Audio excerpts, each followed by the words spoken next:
Okay. What's going on, everybody? Happy Tuesday. Hopefully, everybody had a good weekend. Hopefully, the week is off to a pretty good start.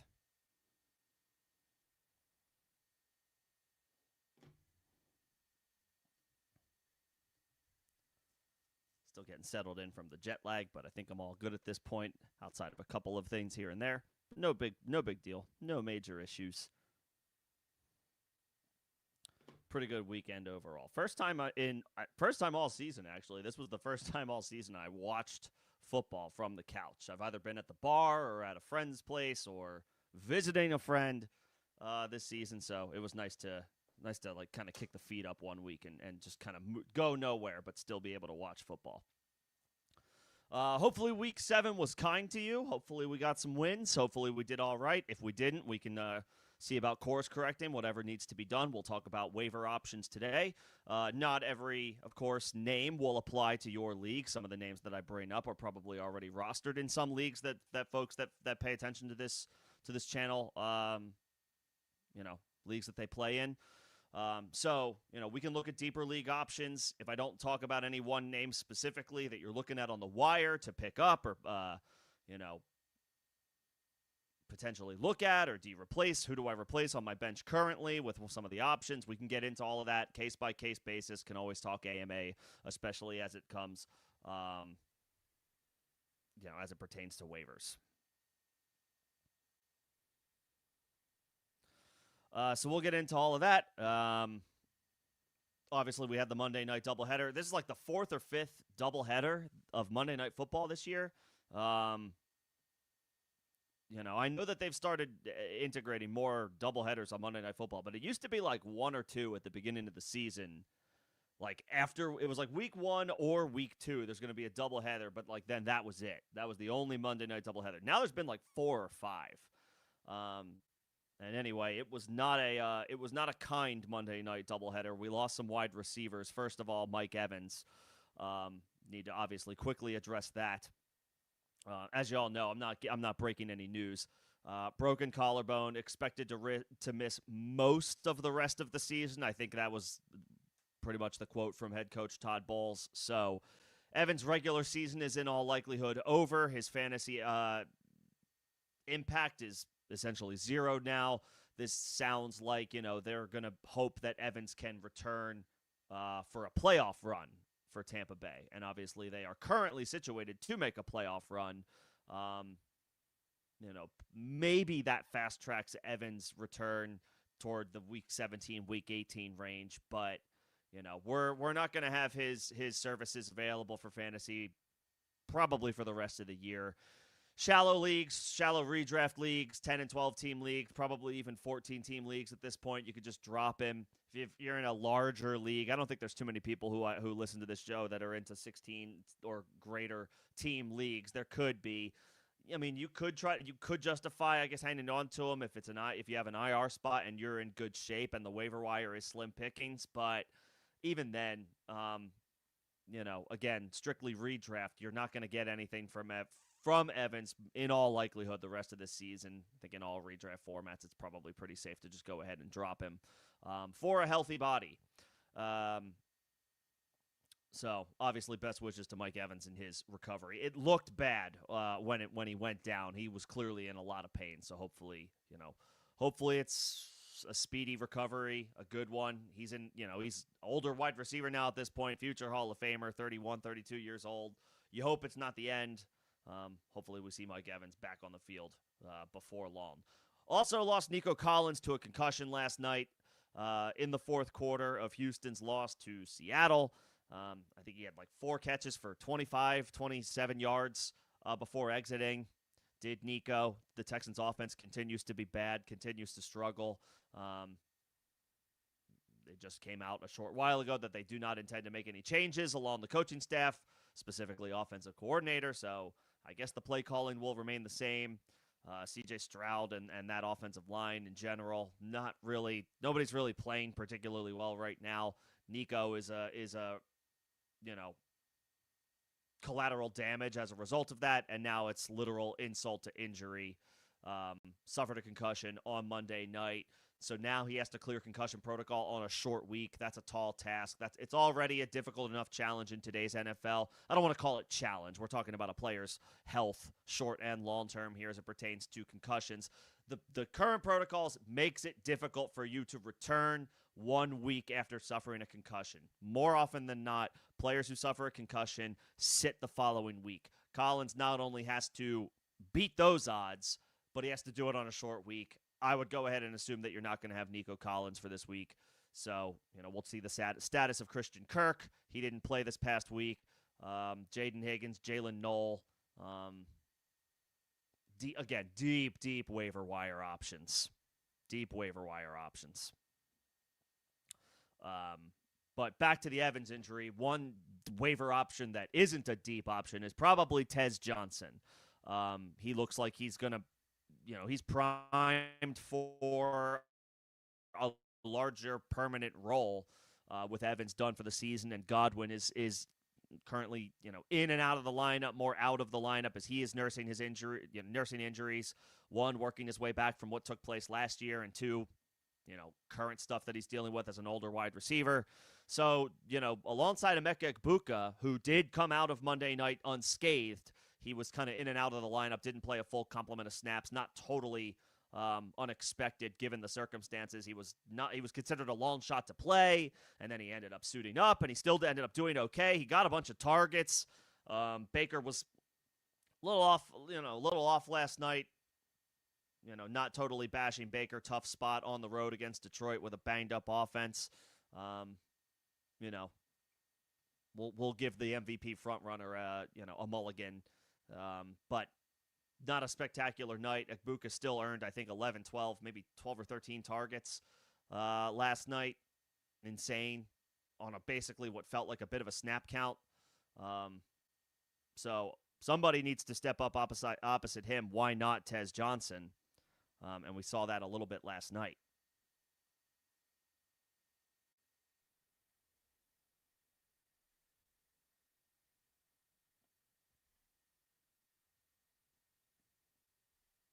Yeah. So he's probably one of the top options. I'll just go ahead and kick off the general waiver wire thoughts that I have, and then I will get into questions. I'll do an overarching thought on waivers. Again, the names may not pertain to your situation, so if you do have a specific situation you want to talk about, you can just ask it in the chat. Tez Johnson, probably the top, let's just say the top receiver option on the board. Again, I don't need to rehash it. Mike Evans is out for the season in all likelihood. Chris Godwin is nursing injuries that have kept him out multiple weeks already, on top of missing the start of the season. So Tez Johnson's opportunity is wide open, and Baker is playing at an MVP level. 15 to 20% of your FOB, maybe 15-ish% if you don't have Evans. Maybe go on the 20-25% number if you do have Mike Evans, or maybe you do have Chris Godwin. Maybe you have one of those two, and obviously Evans you can't rely on the rest of the season, but you haven't been able to with Godwin either to this point. If you have either one, Tez Johnson, 20 to 25% of your FOB, I think is totally fair, especially if you need the receiver help. Running back, Kyle Monangai, he's clearly the Bears' running back too. I thought Roschon Johnson would have a chance to be the team's RB2 going into the season as a veteran. He's clearly been already leapfrogged on the depth chart by Monangai. He's the guy behind DeAndre Swift. He's officially worth, at the very least, in 12, 14-team leagues, he should be rostered, maybe even in 10-team leagues as well. It's going to be harder to get him on rosters in shallower leagues, but at least put him on the watch list in 10-team leagues if you don't pick him up outright. You may have room on your roster now given any slew or number of injuries that went down this past week. So Monangai's on the radar at running back. He may be the only primary name at running back to keep an eye on. Unless somebody dropped Woody Marks. Woody Marks had a down weeks, I think week 5.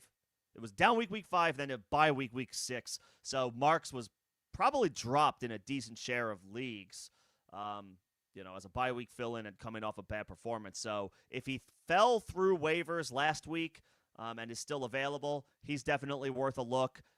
He's clearly going to get opportunities especially when the Texans are trailing. Him and Daria Gumbawale kind of split those opportunities as, like, when the Texans had to go pass heavy in the second half trailing. So, Marks looks viable if he was dropped. Those are the two running back guys that you can keep an eye on. As a high-level overview, that's kind of it. Quarterback, again, another obvious one. He's already rostered in over half of leagues, but Jackson Dart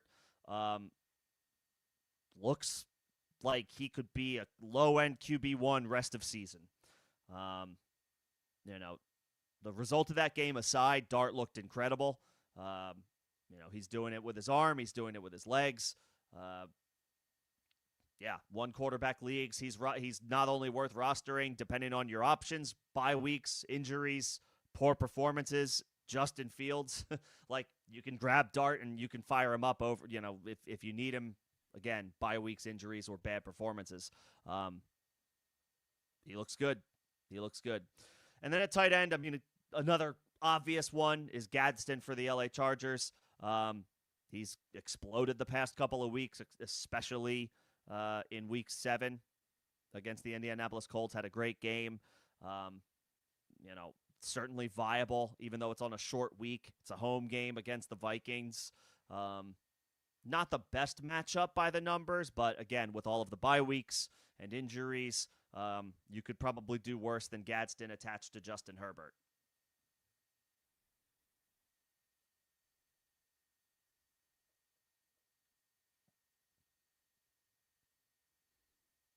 Mason Taylor was a trendy guy last week.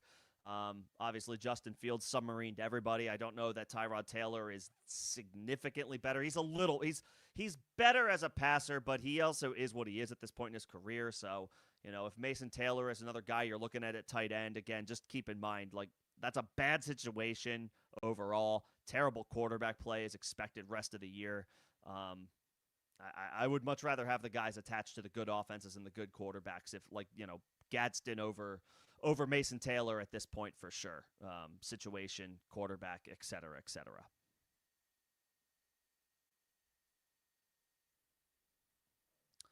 I think that's the general overview. And then streaming defense, honestly, just target the Tennessee Titans, target the New Orleans Saints, target the New York Jets, and target Tua Tagovailoa. So to that point, I know the Falcons play Miami this week. They are a viable streaming defense if you're looking to replace a defense. The Jets play who do the Jets have this week? The Bengals? I don't know about Cincinnati. But it is a home game for Cincinnati, so honestly, you could do worse. The Jets are an offense that we want to target. And then the Titans in Week 8 get Indianapolis. They may already be rostered. The Colts may already be on a roster. You may not be able to get them on waivers. But if the Colts are on waivers, that's probably the top streaming option. They're good, they're at home, and they're against a putrid offense in Tennessee. Another one that I think is viable is Atlanta. They're at home against Miami. Miami, yes, they have Devon Achane, who's a baller. Jalen Waddle is a really good player. But their offensive line stinks, and at this point, Tua stinks. Tua stinks.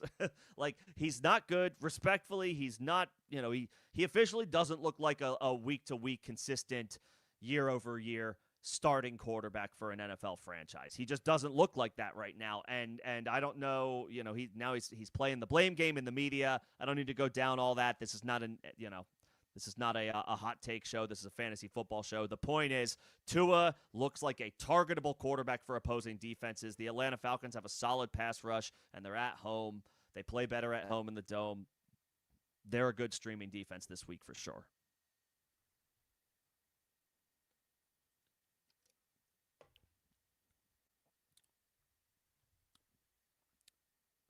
Okay, let's get into it.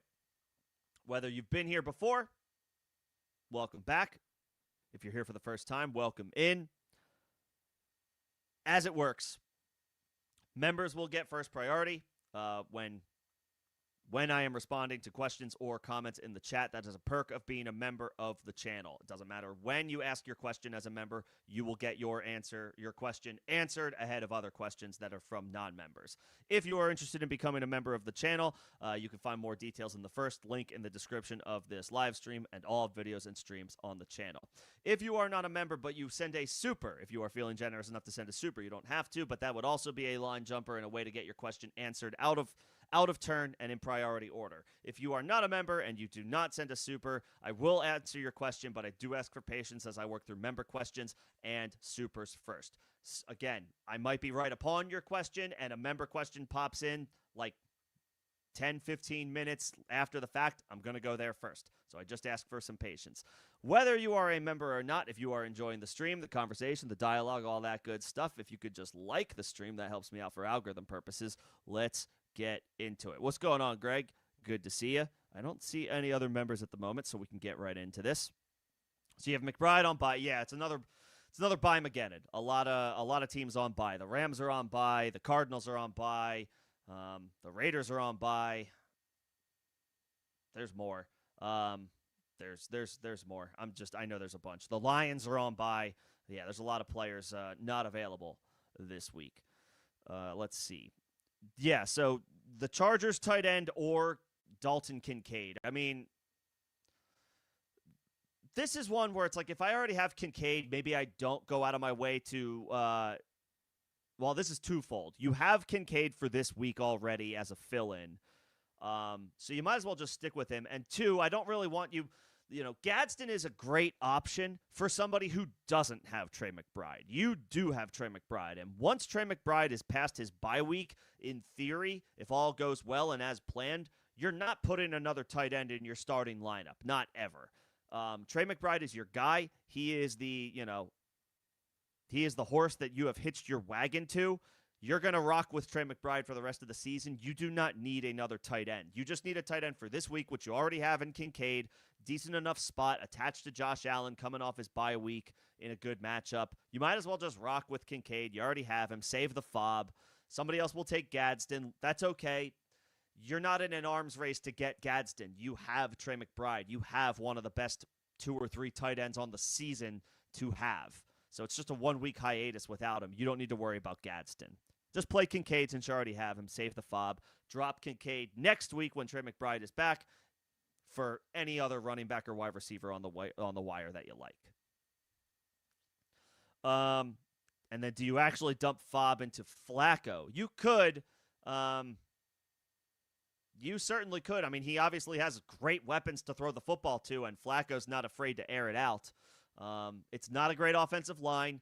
Flacco is what he is at this point. He's a good upper echelon. Like he's a starting caliber quarterback even in his advanced age, but he's prone to the bad games, especially behind a bad offensive line. So it is a little hot potato. Jordan Love might feel a little bit safer, but Flacco probably is a little bit more boom bust, a little swing for the fences. So if you ever feel like you need some upside, or if you just flat out want a QB2 behind Love, and you can kind of alternate options each week, that's fine. I can't imagine it takes more than $3 to $5 to acquire Joe Flacco, even with all the bye weeks. I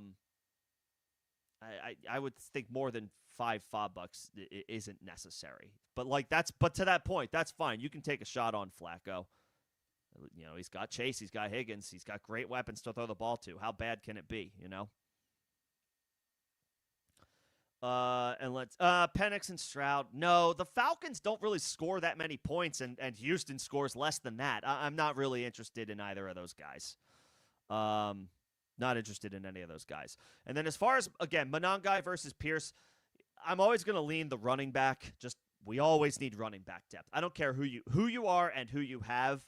You can always use more running back depth. It's like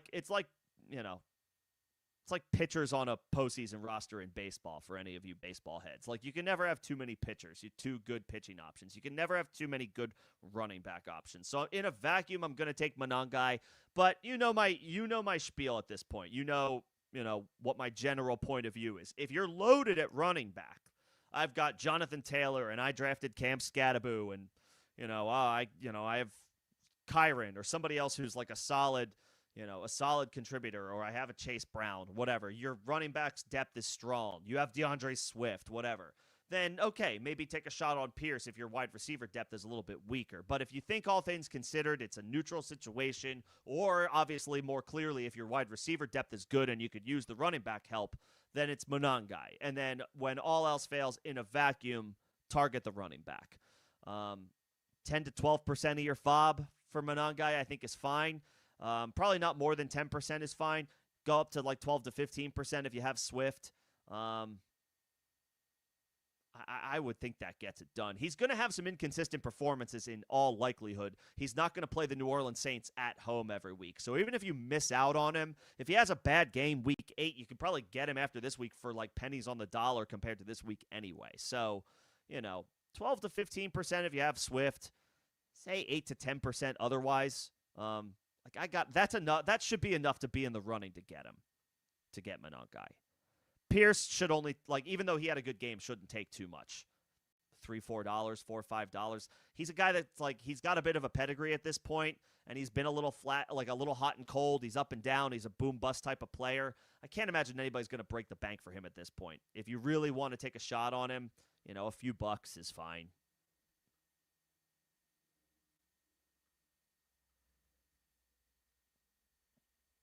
And the Patriots, yeah, boy, they showed out against the Titans. Man, the Tennessee Titans are a weekly target. The Patriots get Cleveland at home.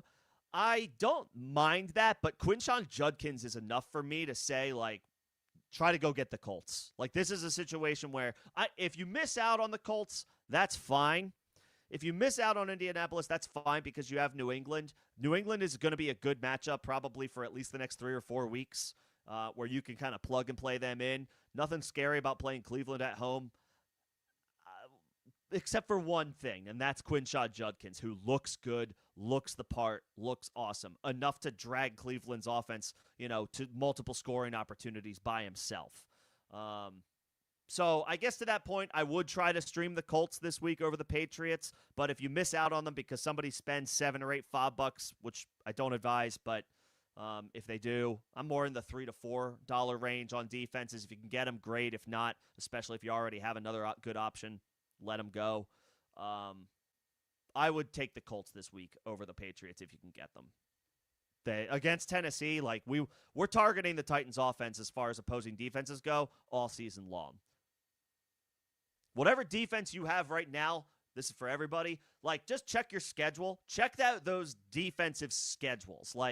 Do they play within the next few weeks the Saints, the Jets, the Titans, the Dolphins? Again, Tua, it looks terrible right now. If you have a defense right now that plays one of those 4 teams in the next couple of weeks, you may want to find a way to keep them. You may want to find a way to hold on to them.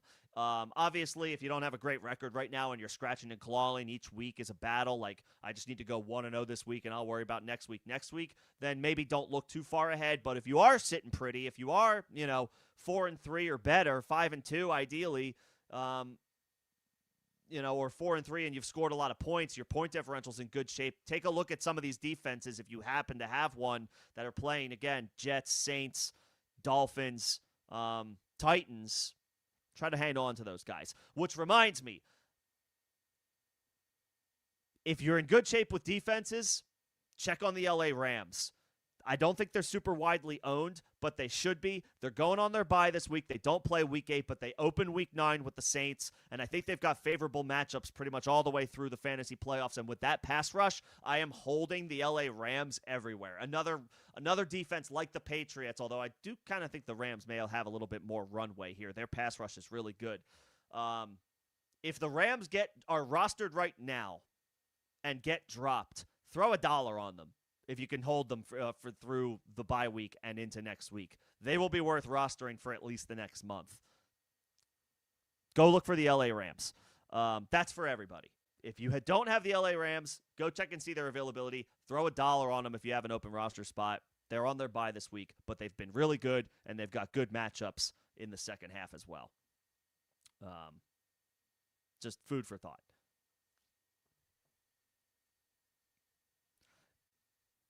So let's see. McCaffrey, Dobbins, Aaron Jones, Marks. Um, and then you have Nico, Wilson, Allen, Debo. Well, Nico is now hurt with the concussion. Wilson is missing multiple points or multiple weeks with injury, and the quarterback situation is bad. Debo is in and out of the lineup, and Allen is older. I actually think CMC at this point is enough for you to kind of hold off on running back, especially because Aaron Jones might return this week. That was another update. Aaron Jones's practice window has been opened with the Minnesota Vikings. He could play as early as this Thursday.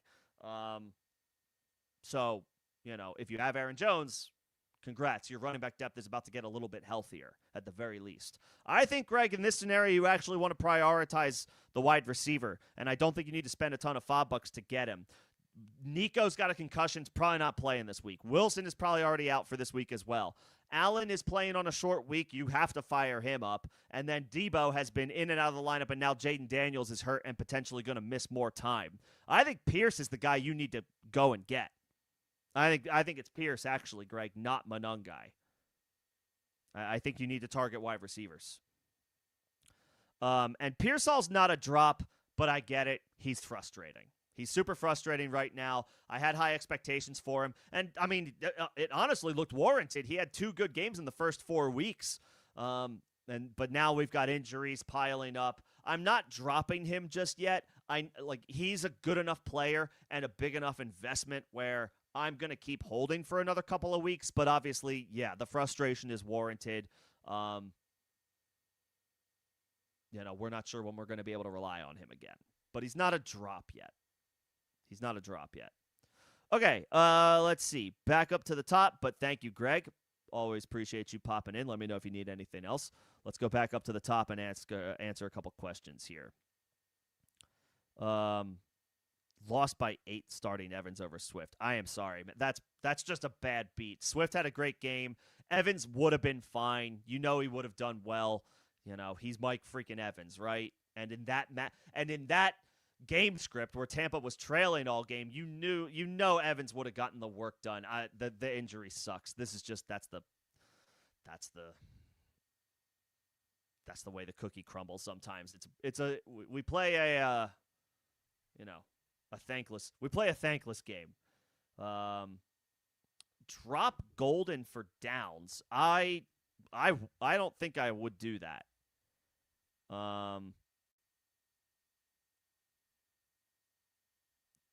Downs missed this past week, right? With a concussion. Yeah,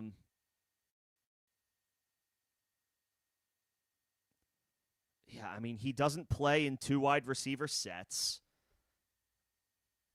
He's cleared 50 yards receiving twice this year. That's good. Well, those are good weeks. He's been under 30 yards receiving 3 times. Twice. Sorry, he's been under 40 yards receiving 3 times. The opportunities have upticked the past couple of weeks.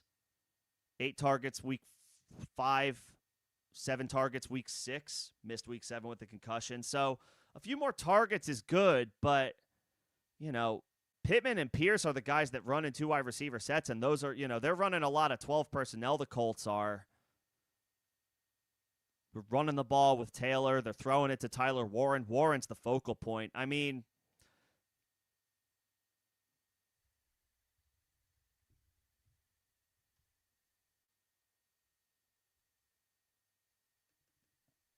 Matthew Golden.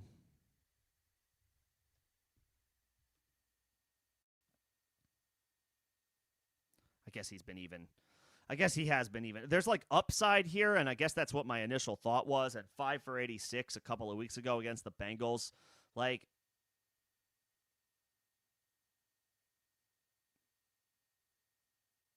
yeah, it's kind of I guess that's fine. It's a little lateral for me, but I guess that's fine. Downs, I guess, has been a little bit more consistent, but he hasn't been so significantly better. I'll just say that. He hasn't been so significantly better.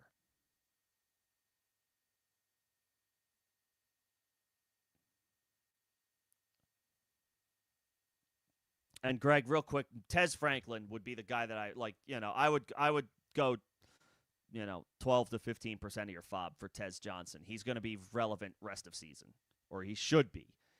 He's got a good opportunity too. I would say Tez Johnson, and then Pierce is fine with me. You could throw like $3 or $4 on him. You should be able to get him if your bid for Tez Johnson isn't strong enough. 12 to 15% for Tez, $3-4 for Pierce. You should be able to get one of them, if not both.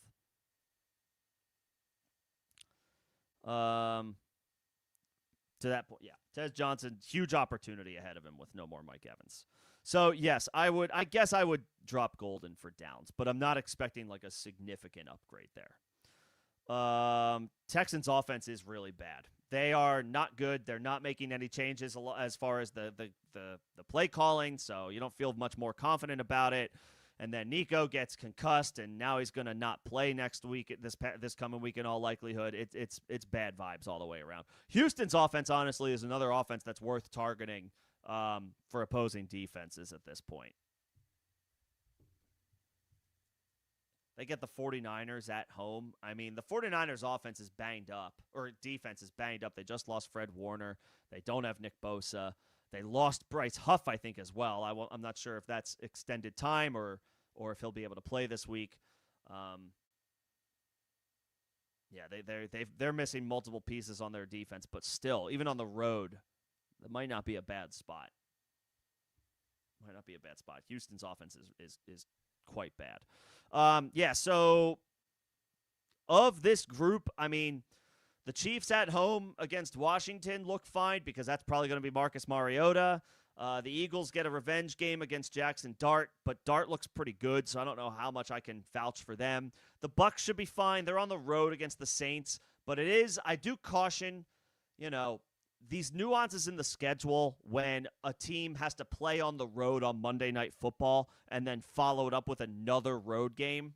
You follow me? So, they played on Monday night on the road, and now they have another short week on the road against a division foe. The Saints aren't great, but that feels just kind of like a lukewarm spot to me and not a smash spot to me, the way the Saints usually feel like a smash spot.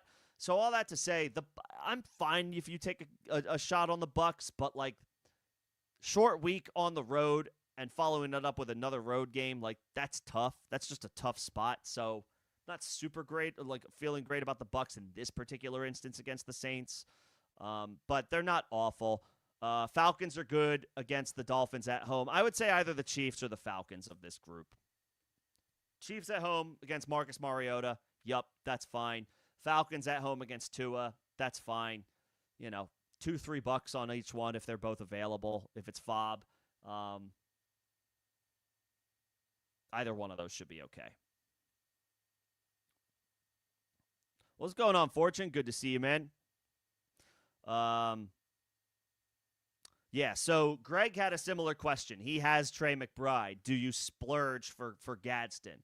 I say no, because it's just a one. I mean, okay, if you're 2-5, right? Or 1-6, you're scratching and clawing and you need wins every single freaking week.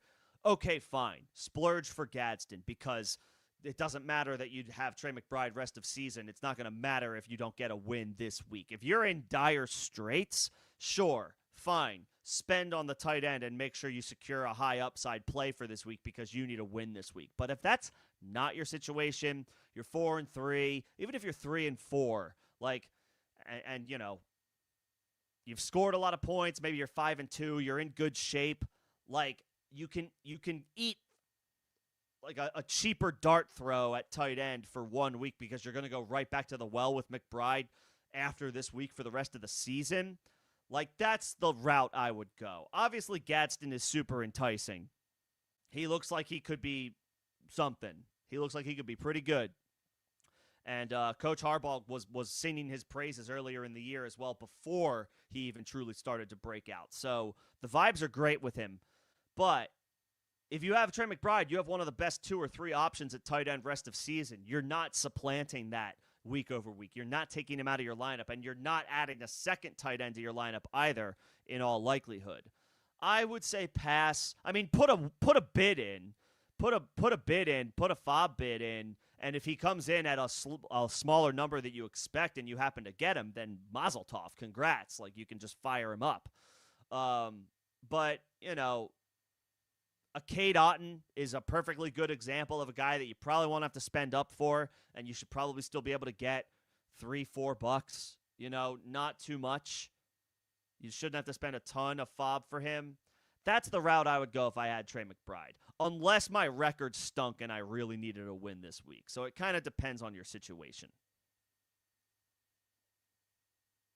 But good to see you, Fortune. Thanks for popping in. If you're in good shape, I would hold. All right, Daniels likely to miss this week yet again, potentially missing time this year. Flacco against the Jets. Rodgers in the revenge game against his old team, the Green Bay Packers. That one could be fun on Sunday Night Football. Or Mariota versus Kansas City. Absolutely not Mariota on the road against a good Chiefs defense. There's no way for me. It would be between Flacco and Rodgers. And I think I actually lean Rodgers here.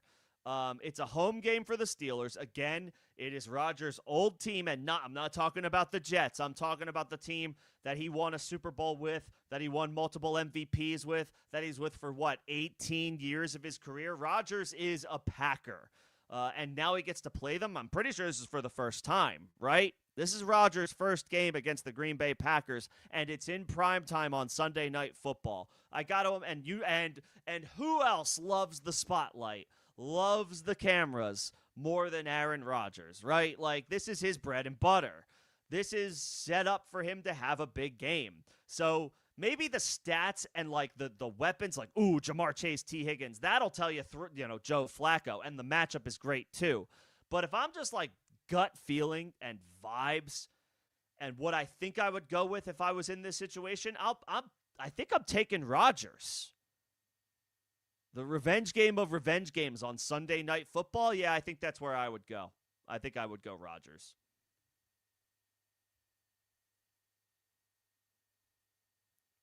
Sometimes, it's not always the case. But, sometimes it's not charting.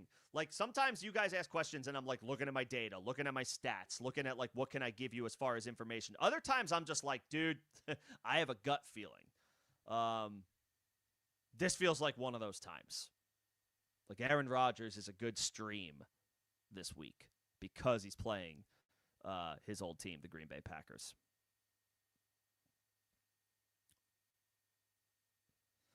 And then, Fields, man, I was wrong about Fields. I thought I was he's just going to run his way to another QB1 season. Lo and behold, he forgot just how to flat out throw the football. So those hopes and dreams are completely dashed, it looks like. I don't know that the book is closed on Fields not playing again this year, just because, again, Tyrod is not a long-term answer. Fields isn't either, but, they could just play musical chairs. If Tyrod has 2 bad games in a row, they may go back to Fields, and then Fields will have a bad game or a bad game and a half, and everybody will be reminded, he stinks too. And then they'll go back to Tyrod. This could be gross. This could be bad rest of season, really bad. I'm not feeling super strongly about Mason Taylor. Maybe a little bit better when Garrett Wilson returns, because then at least Mason Taylor can't be the focal point of the opposing defense.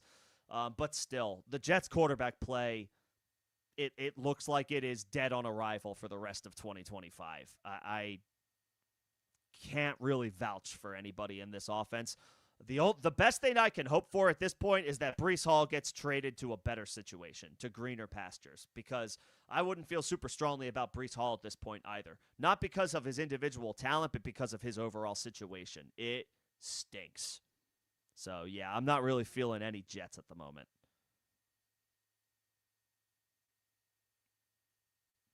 Not really feeling any Jets at the moment. And then drop Golden for Tez. Yeah, I would. Golden is in a rotation with Romeo Doubs and Dontavian Wicks and Tucker Kraft, and they run the ball with Josh Jacobs. Even though he didn't play as much this past week, he still played and did well. Love throws the ball around to all different options. Golden is inconsistent. He's a good player, but he's in a crowded room of options of wide receivers, and other pass catchers in general. And they like to run the ball when they can with Jacobs. So, yeah, Tez, on the other hand, is Baker Mayfield is still one of the front runners to win the MVP award. He's been playing lights out, and now, I mean, the team needs the other wide receivers to step up. Mike Evans is done for the year. Chris Godwin is in and out of the lineup with injuries. And Emeka Egbuka looks great, but he's currently, and he made it through Monday Night Football unscathed, which is great. But, it wasn't too long ago that we thought Egbuka was going to miss multiple weeks with this hamstring injury. It looks great. I'm happy to see, and, it seems to be that he's not going to miss any time, but that's still a situation that it just happened. So, like, are we 100% out of the woods yet on that? I hope so, but I can't sit here and definitively say that we are. I mean, yeah, I'll drop Golden for Tez. Yes. I'll drop Golden for Tez. And then let me quickly run back down to Greg for kicker. Yeah, situational. I mean, on the road against a good Houston defense that should force the 49ers offense to stall out and settle for some points here and there. Yes, I would roll with him. I would roll with him without thinking about it. This matchup. I like playing kickers on the road, or I don't mind playing kickers on the road, right? Especially against a decent defense, because then you expect the offense to stall out a couple more times on the road, and they'll settle for field goals. They'll settle for 3 points. And it's not uncommon for, in those situations, for them to be long field goals, 40 plus, right? Kicker has to hit a bomb, and if he gets it, boom, like that's a difference maker for his final score and yours. So yeah, I'm totally fine with rocking with Pinheiro in this specific matchup, for sure.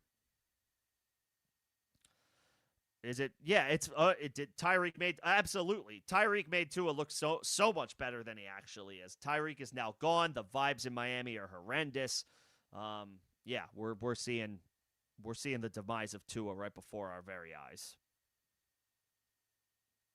I'm not trying to pile on Tua either. I mean, he's been through a lot. I wish him the best. It looks like it's completely unraveling for him. Any backs I could get for trading Bill and a wide receiver too. You're selling low on Bill right now. That's the thing. And I get it. He's been frustrating. So to that point, my offer for Bill might have been stronger 2 weeks ago. Now I'm not 100% sure what I want to give up. He's still in a full-blown committee. McNichols is in there getting plenty of opportunities. And now, once again, Jaden Daniels is out. So, Marcus Mariota is going to probably be the starter this week. We don't know how long Jaden Daniels could be out of the lineup. And even if he does return to the lineup, Washington's offense hasn't been great with him this year anyway. Obviously, you much prefer to have Jaden Daniels out there, but with Mariota, I don't want to trade that much for Bill in that scenario.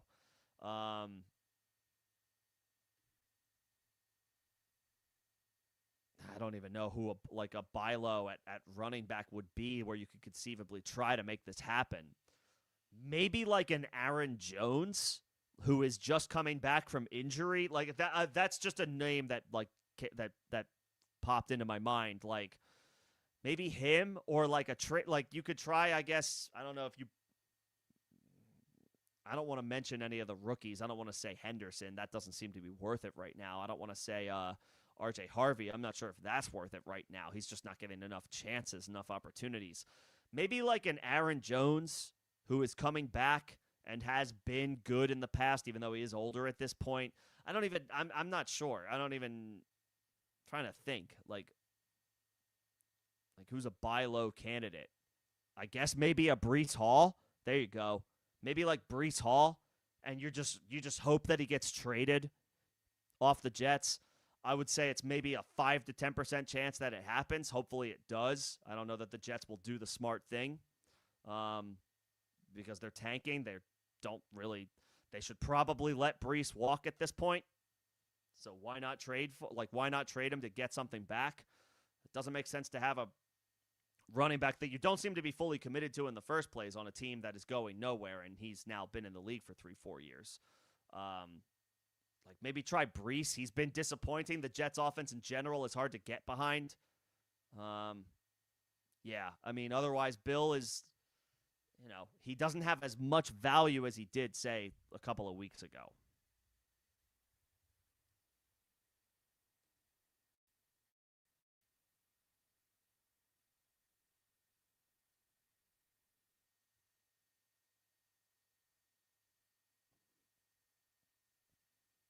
You might be better off just keeping him, honestly, and just hoping that he turns it around. Like hoping that he gets his value back up, and then you could try to sell for even higher. But obviously, the situation isn't super ideal. What's going on, Bobby? Good to see you. Thank you again. Appreciate it.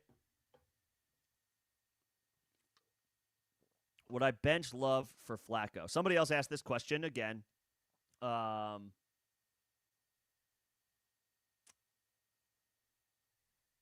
you could.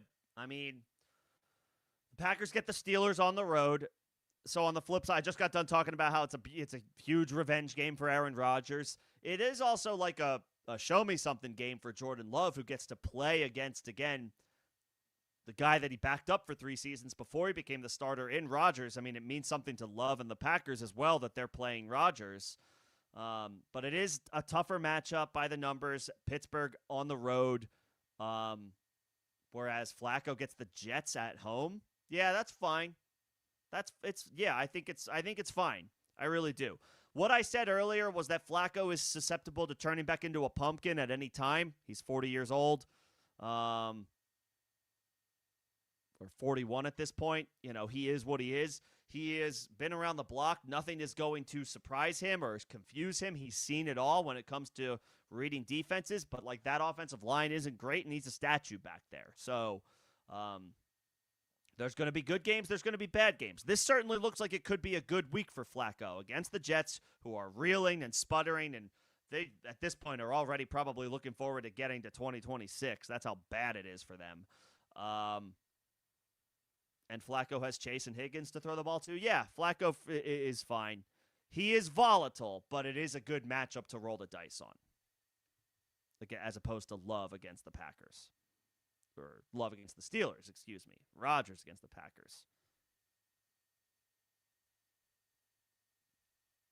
So, yeah, but thanks for popping in, Bobby. Good to see you. Let me know if you need anything else. Better pickup for Superflex, Dalton or Mariota? Dalton, because we know, well, first of all, I just am not a believer in Marcus Mariota. And second of all, we know Bryce Young is probably going to miss a decent chunk of time because he suffered a high ankle sprain. I don't think we know yet how long Daniels is going to miss, if he misses at all. I don't think it's been confirmed.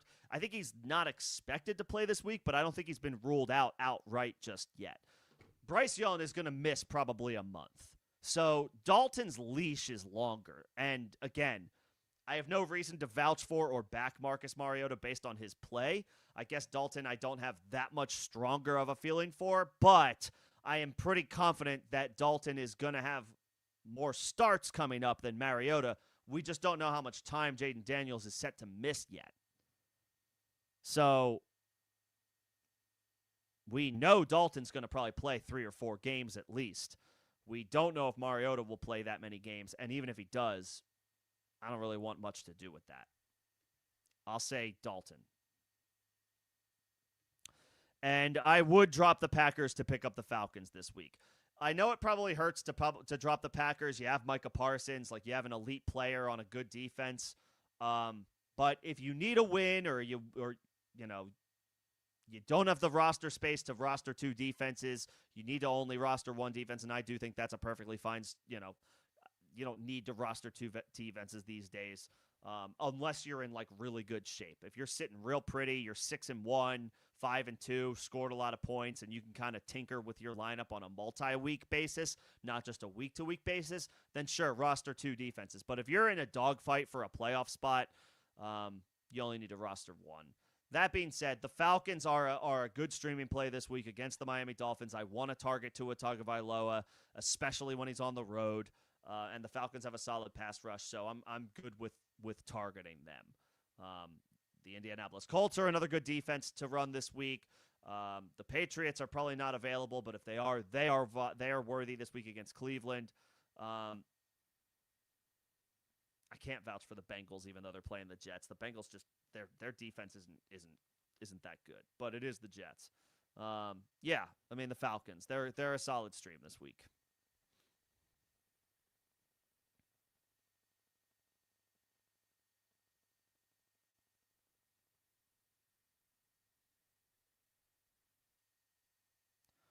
Okay. Tingley, Jumbo, appreciate your guys' patience. I will get to you guys, Dustin, you as well, but I do see some member questions popping up at the bottom of the chat that I do need to get to. What's going on, Jay? Good to see you. Made a big trade to get CD. Hey, CD popped. CD reminded everybody that he's still CD in his first game back, so, I'm okay with getting him. If you have a question in the Discord, let me see if I can take a look. If you're not a member of the Discord and you would like to be a member of my Discord, that is the second link, in the description of this live stream, and all videos and streams on the channel is an evergreen invite to join.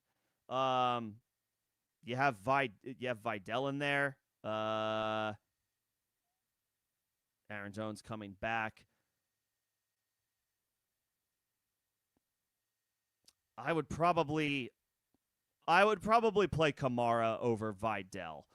I know that Haskins is not expected to play on Thursday night, but this is not a great matchup against the Minnesota Vikings, and Wan'Dale is just... I know Kamara's older, and it's not as good of a situation as it used to be, and the Saints' offense isn't good, but he is at home in a decent matchup against Tampa Bay, who just played on Monday night last night on the road against Detroit, and now they have to follow it up with a short week and another road game against a division opponent. That's not an easy spot for Tampa Bay. Meanwhile, Kamara is at home and gets a familiar opponent, a team that he's very familiar with, versus Wan'Dale, who is not as good. And yes, it's a short week and he's at home, so that might be a bit of a favorite spot, or a favorable spot for him, especially without Haskins. But he didn't really do that much this past week. He might be a little bit of an up and down guy. I would probably play Kamara. I think this is a better spot to play him than last week was, because he's at home, playing a team playing their second straight road game, and this game is on a short week because they played on Monday night. And since it's full PPR, I feel even stronger about the Kamara suggestion. I think I would play Kamara over Wan'Dale. And then how much FOB would I drop for Flacco? It depends, I can't imagine you need to spend more than 5% of your FOB. Like $3 to $5. I assume it's not a super flex league. He's not going to be on the radar for at least half of your league mates. I can't imagine you need to spend more than $3 to $5 FOB to pick up Flacco. It shouldn't take too much. It shouldn't take too much. Like, yes, obviously his situation has become so much more enticing, so much more appealing. But in all likelihood, the person who's getting Josh Allen back from bye this week isn't paying attention to Flacco. The person who's getting Lamar Jackson back from bye this week isn't paying attention. The person who has Jalen Hurts is not paying attention. The person who has Justin Herbert is not paying attention. So and the person who has Patrick Mahomes is not paying attention to Joe Flacco. I can't imagine you have to spend more than a few bucks to get him.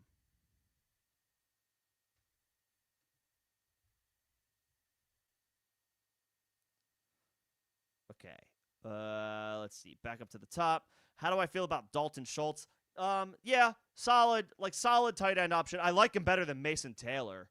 I know Mason Taylor's name has come up a few times in this conversation, just about opportunity and potential quarterback change.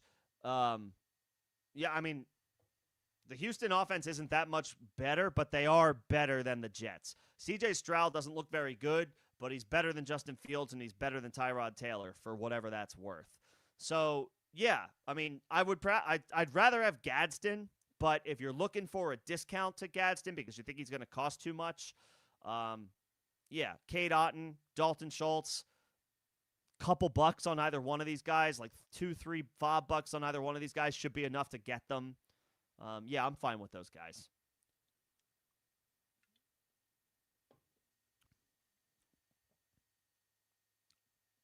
I'm fine with those guys.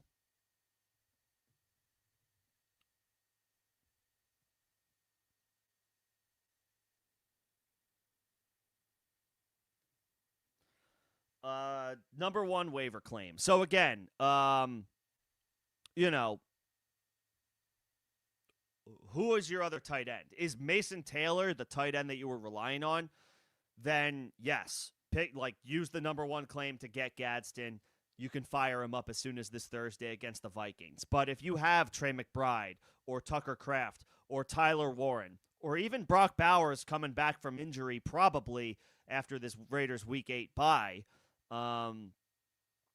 then I don't know that I want to spend a top waiver claim on Gadsden. I might just try to save that number one waiver claim and look for something else on the bargain bin after waivers clear.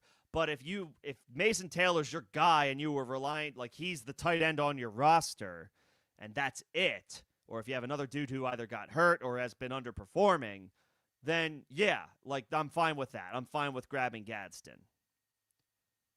You have McBride. Okay, so again, then my answer is no. Unless you are, you're 1-6, you're 2-5, you don't have a good record, you haven't scored a lot of points, you're scratching and clawing, you need wins every week. Just your mindset right now is I need to go 1-0 this week, and I'll worry about next week. If that's your situation, then sure, fine. Drop Taylor for Gadsden to play him. But even if you're just 3-4, or if you're 4-3 or better, you've got a decent record, you're in the fight for the playoffs at the very least, and you're in good shape, and you just need to wait 1 week to get your stud tight end back because of a bye week, then no, I would not use my number one waiver priority because your dude is McBride. Once we get past the bye week, you're not using any of these other guys again. It's McBride, set and forget.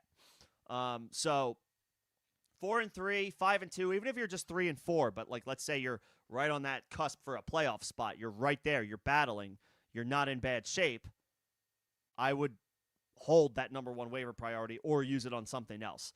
Tez Johnson, Manungai, if you need running back help, Tez Johnson, if you need wide receiver help, I would not splurge for a tight end that you're just going to use once and then send to the scrap heap when McBride comes out of his bye week.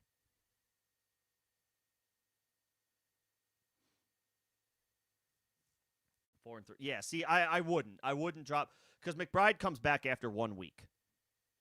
McBride comes back after 1 week and you're 4-3. I wouldn't. I wouldn't.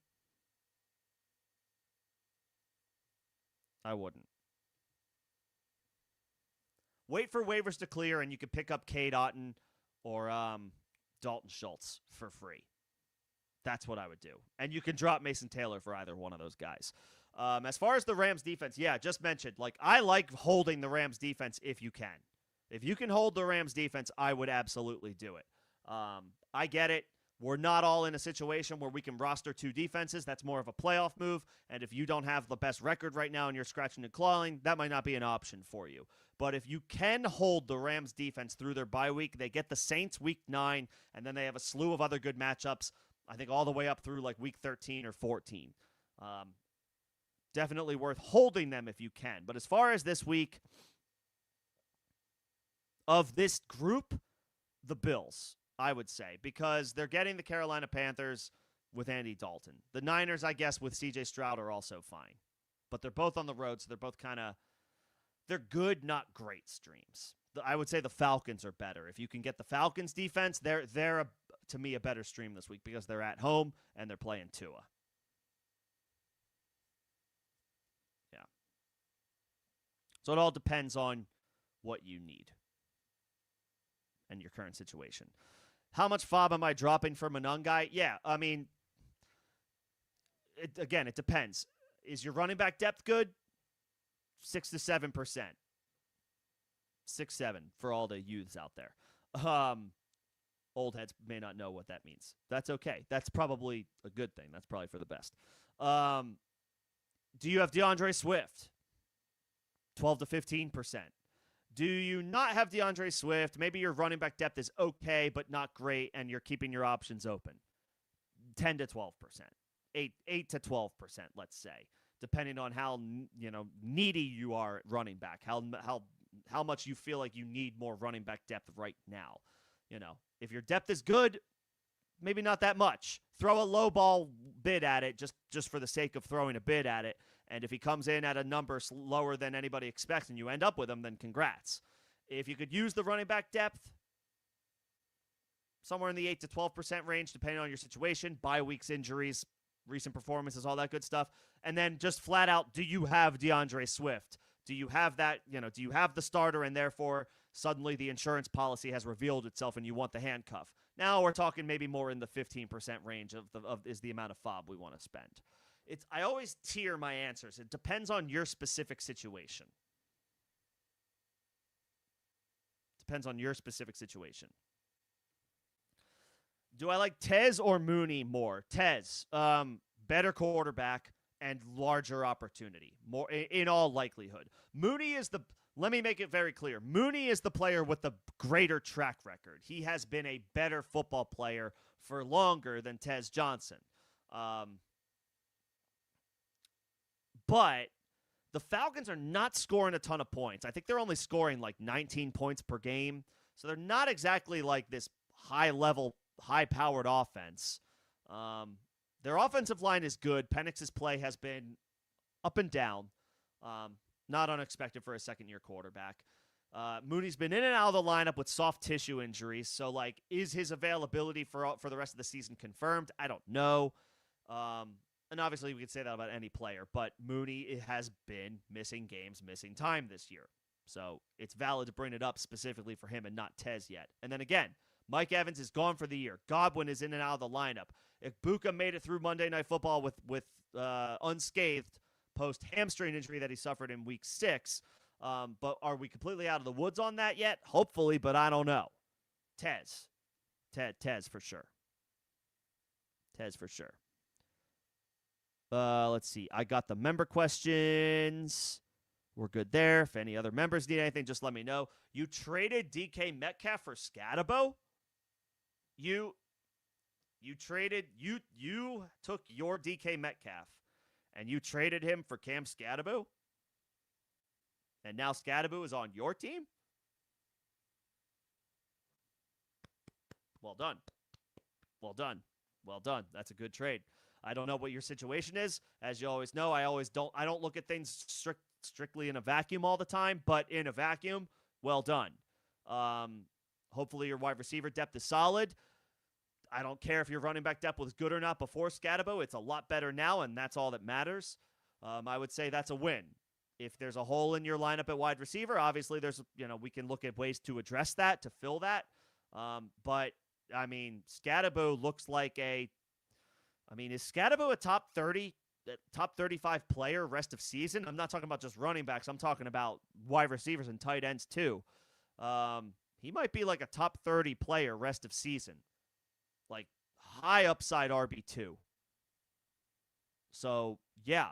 Metcalf has been good as well, and he's in a good situation, but I want a stud running back more in a vacuum, again, more than I want a stud receiver. And I think Scadabo's closer to that status than Metcalf is.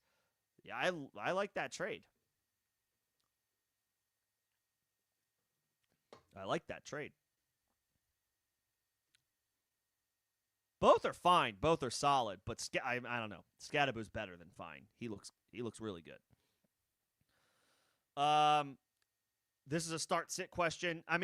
So we don't have practice reports yet.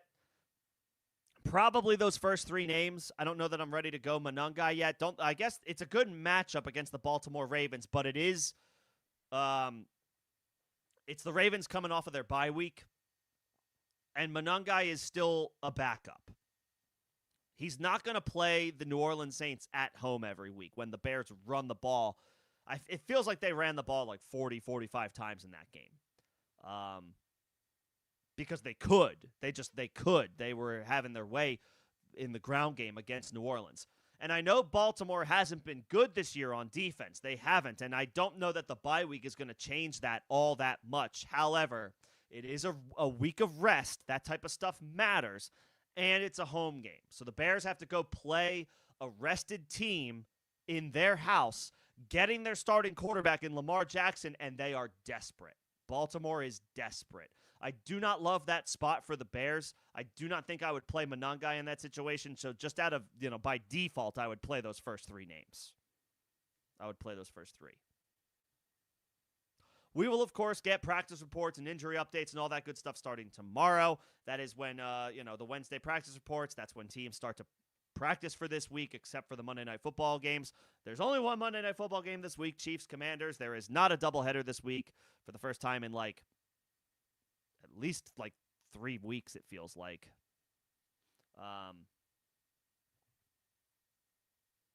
So we will get vast majority of practice reports and injury updates will come tomorrow on Wednesday.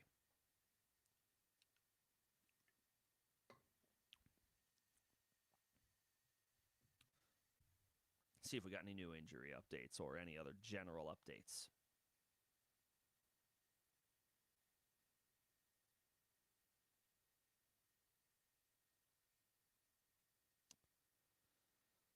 I'm getting a bunch of NBA updates because the NBA is back tonight. That's not what I'm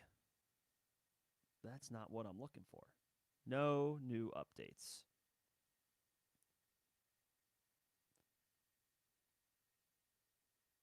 Oh, J.J. McCarthy was ruled out for Thursday. So there you go. The Vikings will start Carson Wentz for the third straight week against the LA Chargers. Chargers might not be a bad stream. At home on a short week against Carson Wentz. Chargers might not be a bad defensive stream this week. That could be a good spot.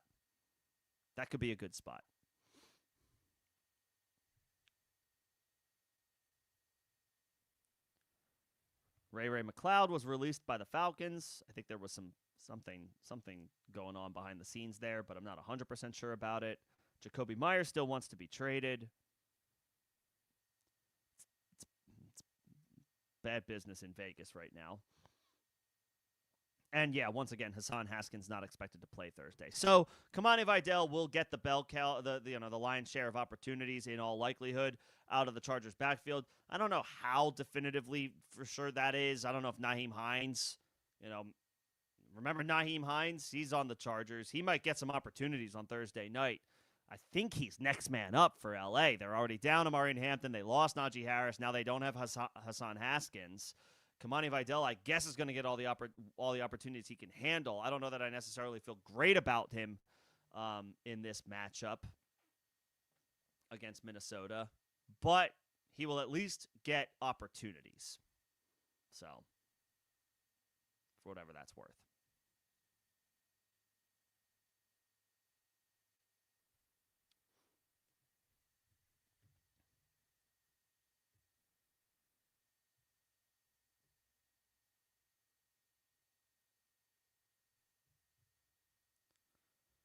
Let's see.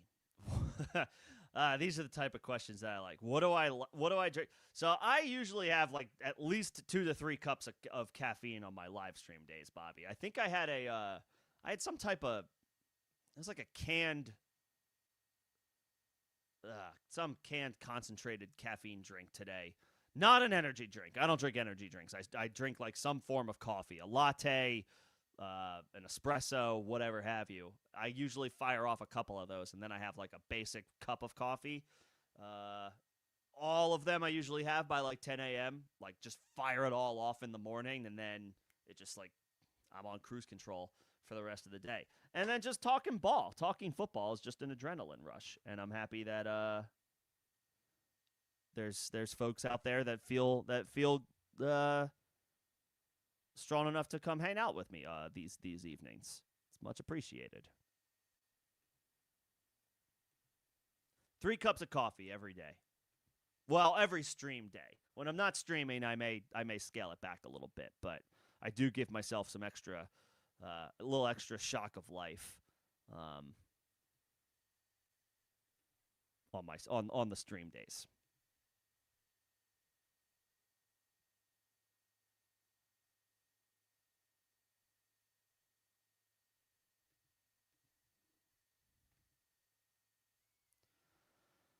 So this is a trade question.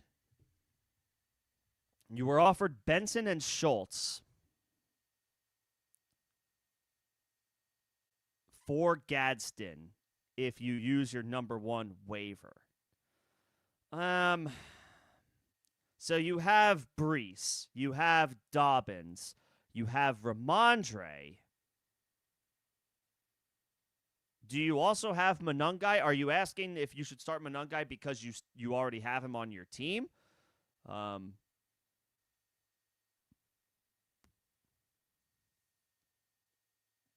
mean, that's a decent collection of running backs. It's obviously not like a top flight group of backs, but it is good enough. Benson is not going to play for another couple of games, right? And they're on their bye this week, Arizona. Which means, remember, when a player is on injured reserve, they don't miss 4 weeks. They miss 4 games. So if a bye week is included in a player's IR stint, then they're missing 5 weeks technically, right? They're missing like a minimum of 5 weeks. They may miss 4 games, but the bye week does not count toward their designation to return from injured reserve. So, that just keep that in mind when you're like looking to acquire somebody like a Trey Benson. And you have him. Okay. Benson got hurt in that Monday night game, or that Thursday night game, against Seattle. So he was placed on injured reserve, missed week 5, missed week 6, missed week 7. So now they're on their bye week. Benson still has to miss 1 more week. He is guaranteed to remain on injured reserve through week 9 against the Dallas Cowboys. He cannot suit up for that game. This bye week would be his 4th week missed, not his 4th game missed. I want to make sure that designation is clear when you're thinking about trading for a player who's on injured reserve. So the earliest you would be able to use Trey Benson is week 10. And then again, you're acquiring Schultz for a 1-week rental when you have McBride already. So you don't really need... There's no sense of urgency for me or need to make this move because you're not getting this running back for at least the next 3 weeks, and you're burning your waiver claim on a position to give to somebody else that you are already well stocked at. I would not do that. I would save your waiver priority. I would not make that trade. I would not make that trade.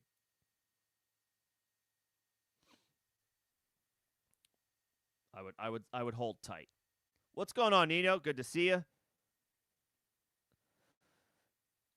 This is okay. Big trade question. Sending Trey McBride and Christian McCaffrey for Kyron, Debo, Flowers, Goddard. No way. No shot. No way.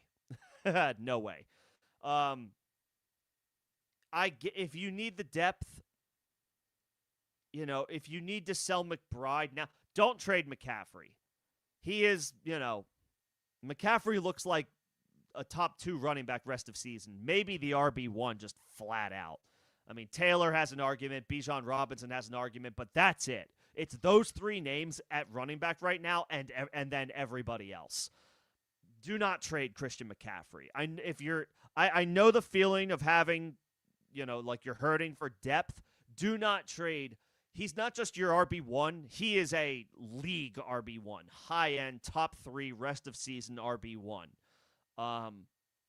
Keep McCaffrey. If you absolutely have to make a move for depth, I guess it could be McBride. I don't really want to do it, but he's more palatable to sell than Christian McCaffrey.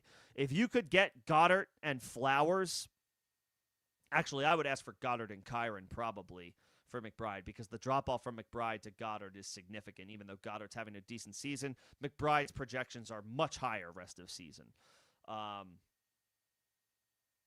Sure, if you can get Goddard and Kyron for McBride, fine. If you need to throw in a low-level wide receiver to make that happen, then sure, fine. But there is no way I'm doing that 2 for 4. Debo is in and out of the lineup with injuries. He's been hurt. He's older. And Jaden Daniels has been in and out of the lineup now in all likelihood multiple times this year. So I don't love the Washington Commanders situation right now. Flowers is a good player, but again, I think he still kind of is what he is. He's a good football player. He's a good NFL player. He's an upper echelon NFL wide receiver. He is not the most consistent player for fantasy. He might be he might have been a good buy low like 2 weeks ago because bye week and no Lamar, but I can't imagine you can get a buy low on him now with Lamar coming back and with the team now past their bye week.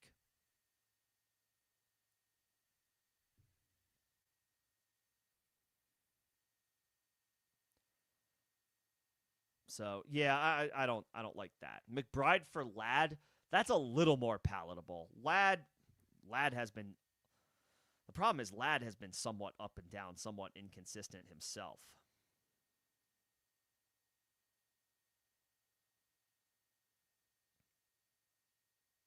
You know, with Keenan having come back and Quentin Johnston emerged, and now whatever. Gadsden is emerging as an option at tight end. There's fewer opportunities to go around this year compared to last year. So Ladd is, he's only got one wide receiver, one performance on the year thus far. He's a good football player. I love Ladd McConkey, but he's not the difference maker in right now. That Trey McBride has been the tight end.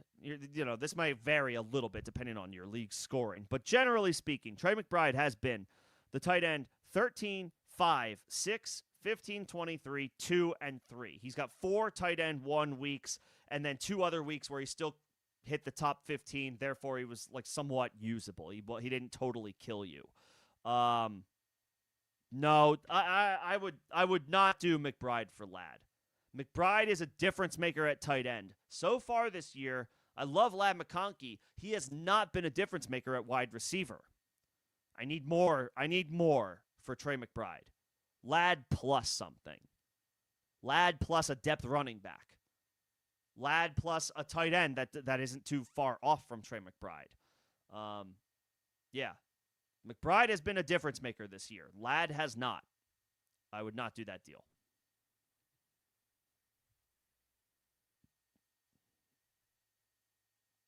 Jaden Reed is not going to... I don't think Jaden Reed is back anytime soon, Greg. No, I think I'm okay with Flacco. Love does have a tough spot this week on the road against Pittsburgh. Flacco has a better situation at home against the Jets, whose season is already over. They're going to sputter to the finish line from here on out in all likelihood. It's not good. So, and Flacco gets to, air it out with Chase and Higgins against a Jets team that probably knows they're dead. That's a fine spot. That's a fine spot to play Flacco. All right, here's the deal. Dak, so you're fine at quarterback. McCaffrey, Chase Brown, Pacheco, Harvey, Benson.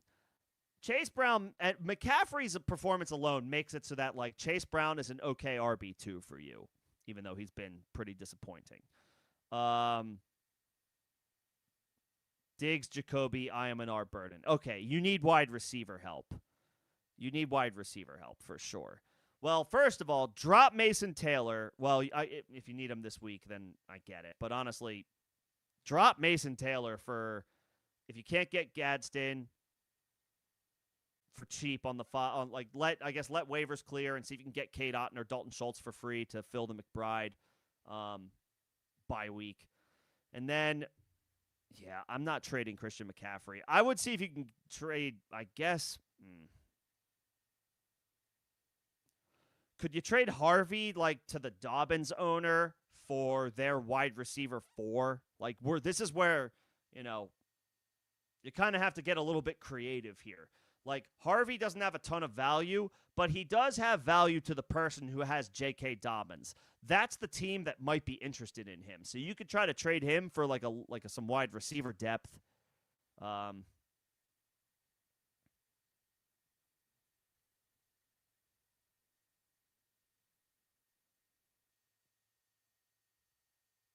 Yeah. Pacheco doesn't really have any value right now.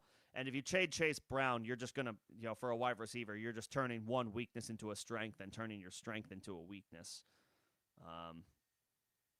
Yeah. If you do anything, Nino, you could trade McBride, but I'm going to need a good wide receiver and something else in return. Like, Ladd straight up doesn't do it. Okay, Bobby, PPR, bad beat week. That's okay. It happens. I mean, yeah, your running backs are great. Your wide receivers are great now that you have Rashee Rice. You're fine. Like, truly, you're fine, Bobby. That's 3-4, but like I look at you're 3-4. Obviously, that's not where we want to be, but it's not a death sentence. You're fine. You're in the playoff race. And if I had this team, especially now that you have Rashee Rice, like that is back rest of season, I feel perfectly fine. Like you hit a home run with Javonte, you struck gold with Dowdle. He's going to be relevant rest of season. Your wide receivers are really good now, especially with Rice.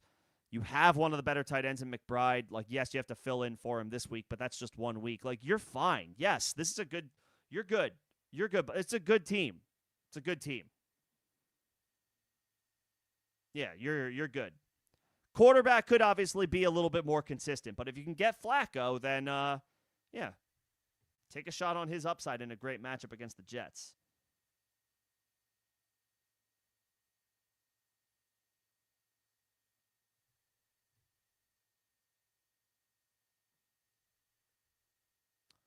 And is Harvey droppable? I would prefer not to. Again, just like what I told Nino, if you are trying to like shed or create space on your roster, go to the person in your league who has J.K. Dobbins. Harvey does not have a ton of value, but he is going to have value to the person who has J.K. Dobbins just strictly because of the opportunity to get the handcuff. You may not get more than a wide receiver 4 or 5 for him.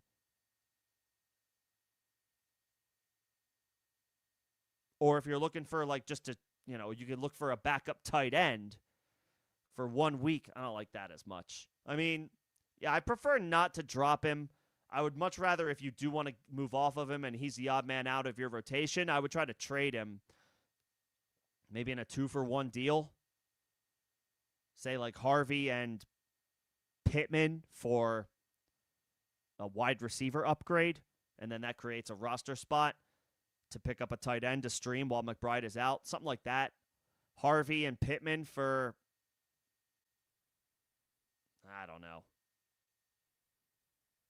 I'm trying to think what a good, like a Quentin Johnston. Hell, see if you could do like Pittman plus Harvey or something to the Dobbins owner for their wide receiver 3, whoever that might be. If it's somebody that would be appealing to you. Something like that. I don't want to drop running backs. This is for everybody. If you're looking for like, I need a roster spot. I'm looking for somebody to get rid of. Who do I get rid of? I don't want to drop a running back. It's like, if anything, I want to create an opportunity to trade that running back, possibly pair like it with another depth wide receiver and get maybe an upgrade at wide receiver, specifically to the person who may have the most interest in that running back. In this case, the starter of the team that the back is the backup to. So, like, if you have R.J. Harvey and you're like, he's kind of a roster clogger right now, there's one team in your league who I know will at least have mild interest in him, and that's the person who has J.K. Dobbins. Just like food for thought, different ways to get creative about managing and tinkering with your roster. Crumply Heads, what's going on, dog? Did you start Gadsden? Holy hell, big shout out. Well done.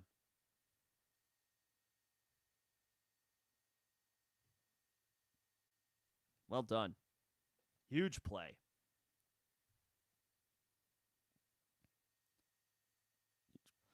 Yeah, and Greg, the Jets and Dolphins are playing each other soon. I'm trying not to think about that game. I'd rather not think about that game. But thank you for calling it out. We need to know when these crap games are playing so we can avoid them. Would I trade away Breece Hall for Genty? So I will say this. You're 3-4. You kind of need the win, but you also, like, it's not I'm not telling you to sacrifice a week and fall to 3-5 for the sake of making a trade, but, like, where is that 3-4 in the standings? Have you scored a lot of points and maybe you've been a little unlucky? then maybe I do make the trade because I do like the buy low opportunity for Genty. But are you true 3-4? Like maybe you don't have a ton of points scored. You're on the outside looking in the playoff race. If you fall to 3-5, you're going to be in, you're going to be in 8th place or something. And now it's like a little bit more of a battle with less time to make up ground. Then maybe you do hold on to Breece Hall. If I'm 3-4, but I'm like, damn, I've had some bad luck. My team is good. I'm scoring points. I like my roster. I've just faced some opponents that have had huge weeks against me, and that's just been I've gotten the short end of the stick. Then, yeah, maybe I do make the trade for Genty. But if you're true 3-4, like my record, is what it said, I am what my record says I am. I haven't scored enough points. I'm kind of lagging behind. My guys have been hurt or they haven't performed. If that's the situation, then maybe top to bottom, you're thinking to yourself, I need to keep Breece for this week because I need to get a win. It depends on your situation. Because I do like that there is a buy low opportunity for Genty. I don't have a ton of confidence in the Raiders' offense rest of the season or the Raiders in general, but for better or worse, they made Genty the 6th overall pick. They're going to keep giving him the ball. They have no choice. They made him their 1st overall pick this year. They have to keep feeding him. And I do think he's quite talented. You'd just be trading one bad situation for another. The difference is Genty has top 10 draft capital.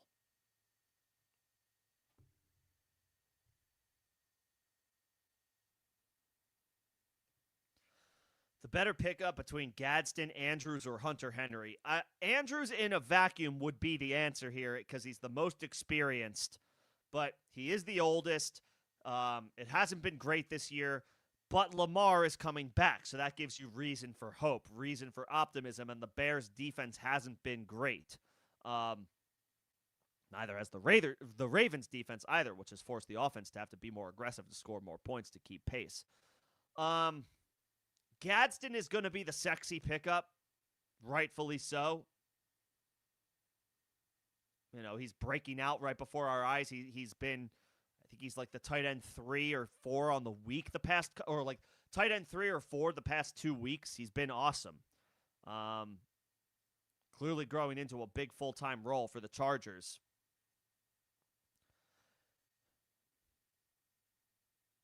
I'll say Andrews would be the guy that I target, though, on waivers. I know he's volatile. He's been very up and down. He's been up and down with Lamar Jackson, much less without Lamar Jackson. So Lamar's return does not guarantee that Andrews, gets good and stays good, gets consistent and stays consistent, because we've seen him be inconsistent with Lamar before. But he does have the track record. Baltimore is at home coming off their bye week and desperate. They are desperate for wins. They get a favorable situation, I think, against the Bears. I think I would say Andrews here. And that might be a bit risky. Obviously, Gadsden looks great right now, and it feels weird to bet against what he has put on tape the past couple of weeks.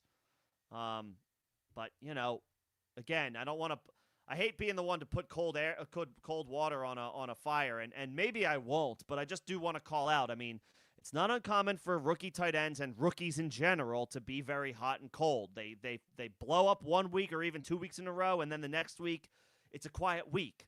He has a short turnaround this week on a short week Thursday night. It is a home game, so he doesn't have to travel, but I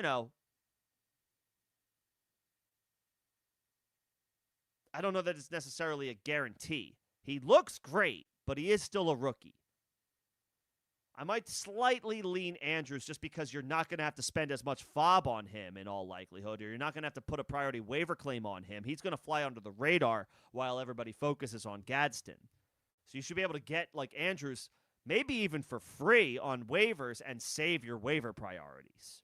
And if it doesn't work out, then you can just go back to the well with another tight end next week.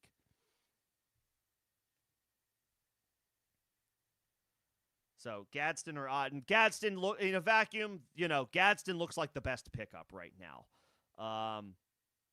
He's been on fire the past couple of weeks. He's attached to a great quarterback in Justin Herbert. He has seemingly taken over the tight end one role for the Chargers. Cade Otton is a vet. He's a good football player. He's an upper echelon football player in the grand scheme of things.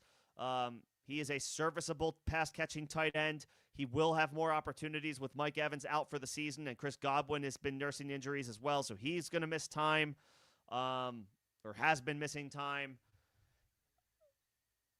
Cade Otton has been pretty good without Mike Evans in the past.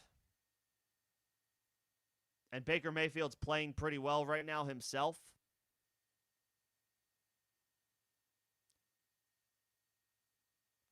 I guess Gadsden is the guy that has a little bit more. He feels like he's got a little bit more upside than Otton does. So if you're going for upside, Gadsden. If you're looking for like a boring floor guy, that might be more Cade Otton. But if you want to take a swing, like a swing for the fences,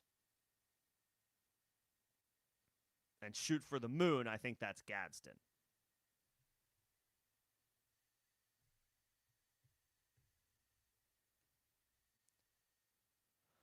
Let's see. Sutton and Harvey for Derrick Henry. That's interesting. That's interesting. I mean,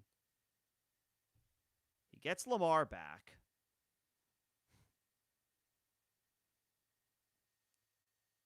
The Ravens are desperate as hell, and their defense isn't good. So Derrick Henry is not going to have as many positive game scripts as he had last year.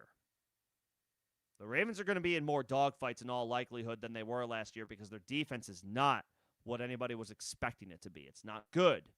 So I don't know that necessarily makes Henry the shoo-in that he was last year. That being said, he is a Hall of Fame talent, and I like betting on Hall of Fame talents even when, they're in the later stages of their career.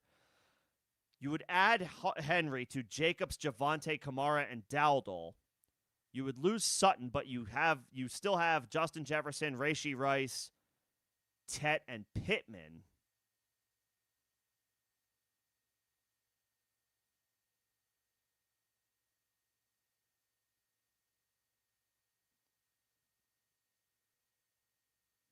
I don't hate that. Bobby, I don't hate that roll of the dice. I do like Courtland Sutton. He has been awesome. He will probably continue to be very good. He clearly has a really good connection with Bo Nix. He's his wide receiver one. He's going to continue to have really strong weeks. But you have a chance to, beef up your running back depth with a legitimate option in Derrick Henry as opposed to R.J. Harvey. And your wide receiver depth is okay because you got Rashee Rice back from suspension. You have Justin Jefferson. You'd still have Tet. You'd still have Pittman. So your wide receiver depth is fine. Especially, I don't know, Bobby, do you only start 2 wide receivers or do you start 3 wide receivers? If you start 3 wide receivers, this trade gives me a little bit more pause. But if you only start 2 wide receivers and therefore it would be Jefferson and Rice most weeks, and then you could rock with Jacobs, Javonte, and Henry as your 2 backs and your flex, I think I would pull the trigger on that. And I would roll the dice on Derrick Henry. I think I would. I would do that.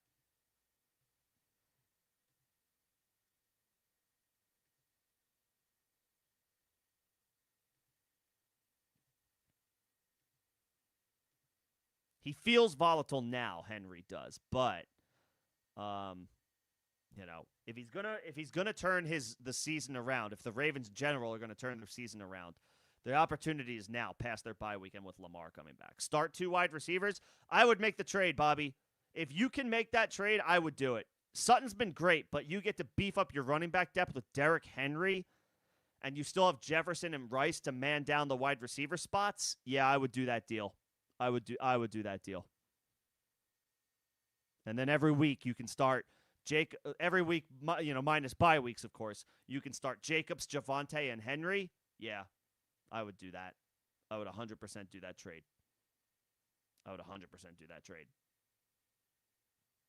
Hell, I have a league where I have Courtland Sutton. I might see if I can pull something like that off to get Derrick Henry. I need to go check. I like this. Now the wheels are spinning. Oh baby, I might be sending out some feelers tonight in my leagues. I might be sending out some offers. The trade wins, they are a blowing. I like that trade for you, Bobby. If you could pull that off, I would do it. Would I go Brashard Smith or Gainwell for as a stash over Michael Carter? Bam Knight got the opportunities for Arizona against the Packers.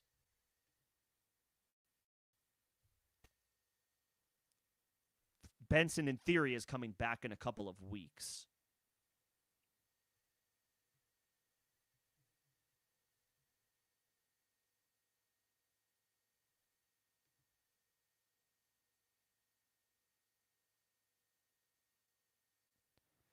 Let me see about Brashard Smith, because he is still behind. I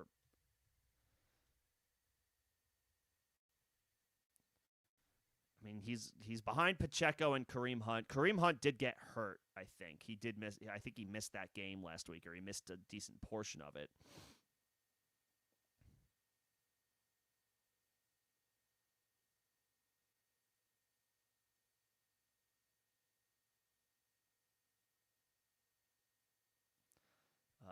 Let's see. Smith versus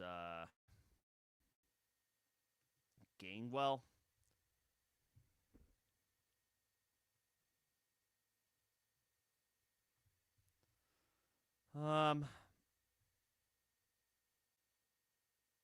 Probably Gainwell. Gainwell's closer to, I think, an opportunity than Smith is, because Smith is behind Hunt and Pacheco. That might not stay the same all season long, but it's an extra body that he has to compete with. Gainwell just has Jaylen Warren, because Caleb Johnson is an afterthought right now. So I'll say Gainwell. Bobby, I'm a hard no on this trade. The Eagles are not running the football very well this year. Saquon has not been anywhere close to what he's been last year. I would not do this trade. I would do the first trade. I would trade Sutton and Harvey for Derrick Henry. That I would do. Acquiring Barkley for Sutton and Dowdle? No way. No. Your first offer is so much better. I would do the Henry trade. I would reject this trade instantly. I do not want Saquon. I do not want Saquon.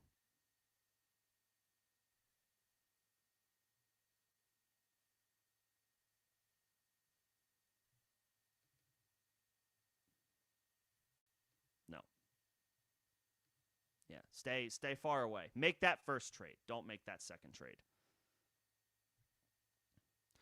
Okay, so this context is helpful. Third most points scored, but you're 3-4. See, like in that situation, like your team is good, even though your record is not where you want it to be. So you would still have Taylor for this week. You wouldn't have Kyron this week. So you'd have two running backs on bye. But you still have Jefferson, you still have Pittman. Kittle did nothing in his first game back, so obviously that was a huge disappointment. But better days should be ahead for George Kittle.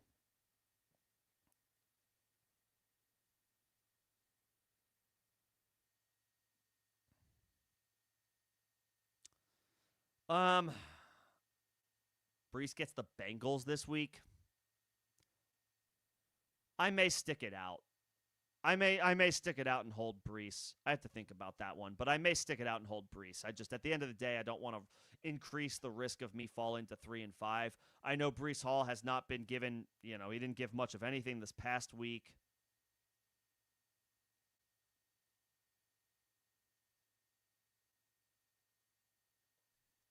Let me see. Brees. What have you done for me lately? It hasn't been great. It has not been great. He was a top 15 running back in week 5 against Dallas. He had another good Okay. Past couple of games have been pretty unfortunate, but he's played some good defense. Well, he played the Denver Broncos week 6. He predictably did not have a great game.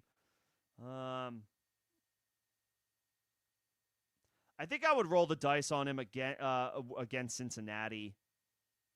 I think I would roll the dice on Brees. But the other flip side of this coin, of course, is Brees's bye week is the very next week. That matters. You'd be trading one bye week for the next anyway. You'd be trading a week 8 bye for a week 9 bye. So even if you kept Brees, you'd still have to replace him for week 9 anyway. Okay, I'm going to reverse course. I'm going to say do the Genty trade.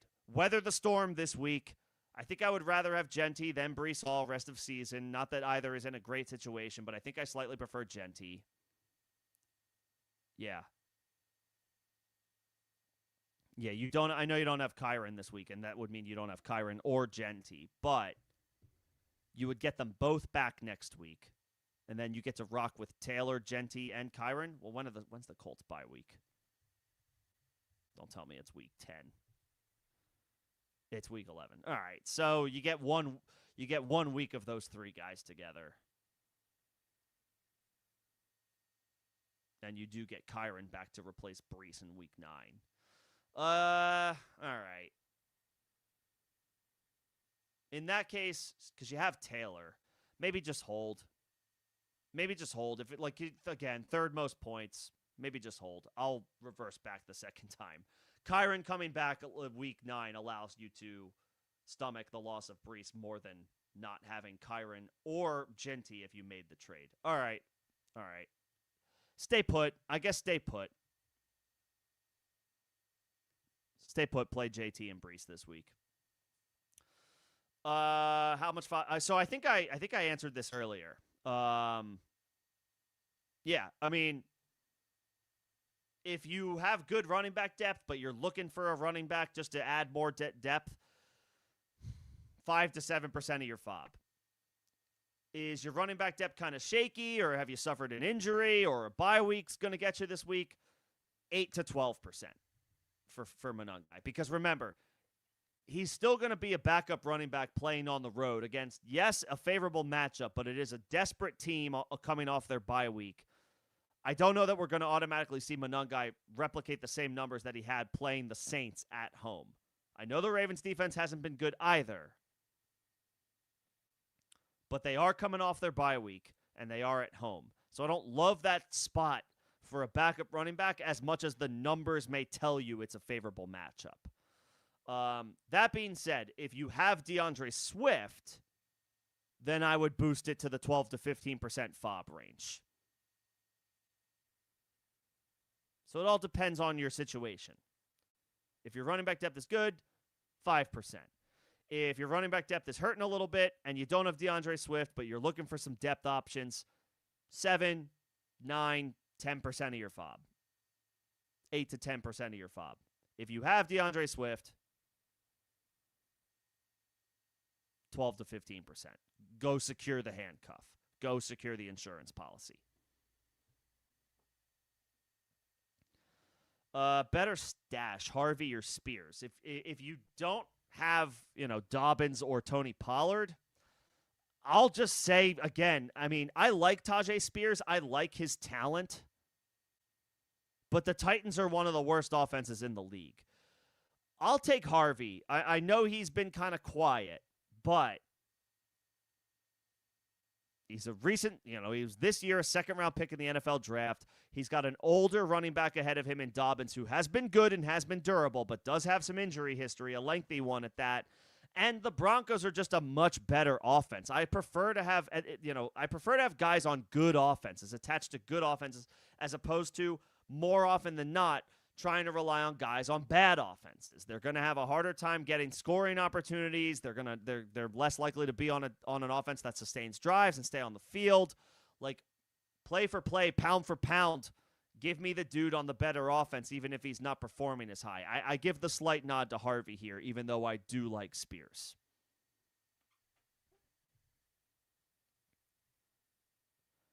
Trade Pickens and Cook for Gibbs and Addison.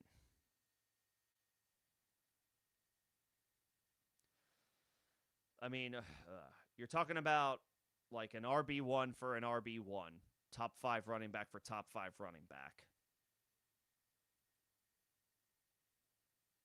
Cook is past his bye week.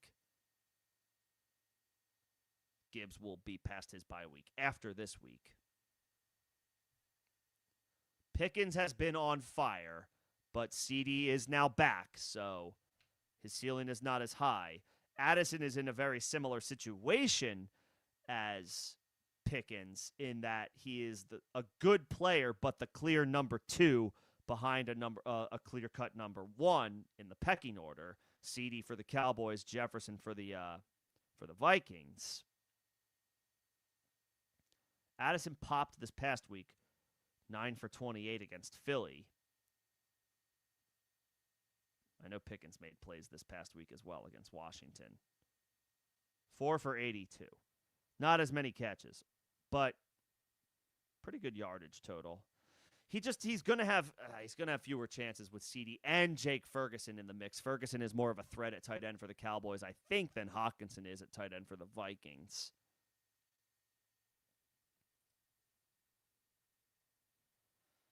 Yeah, I think I would do this. It's splitting hairs, really. Pickens is on the much better offense with the much better quarterback play, so that does matter to me. But, I mean, Gibbs is a top... Gibbs and Cook are both like top 5 guys. I feel like that's an even trade, and then it's just a matter of like what your personal preference is. Like, would you rather have Gibbs or Cook than make the trade? Would you rather have Pickens than Addison? Then just maybe stay put because Cook and Gibbs are like 4 and 5 in the or 3 and 4 any given week on the running back hierarchy. This kind of feels like a push. I guess all right, I'll make a call. At the end of the day, I'll stick with my bread and butter. I want players attached to good offenses and good quarterbacks. Dak is a better quarterback than Carson Wentz and or J.J. McCarthy, whoever ends up playing quarterback for the rest of the season for the Minnesota Vikings. Yes, Pickens has more target competition than Addison does, but he's getting better quarterback play by a significant margin from Dak. So I think I would ultimately say I'll just stay put. I'll just stay put. That's tough. That's pretty even. Pretty even.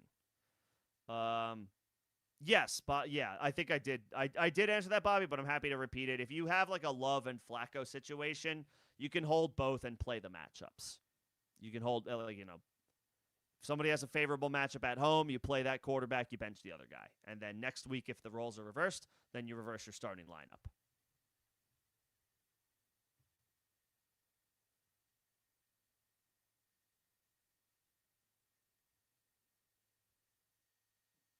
Yeah.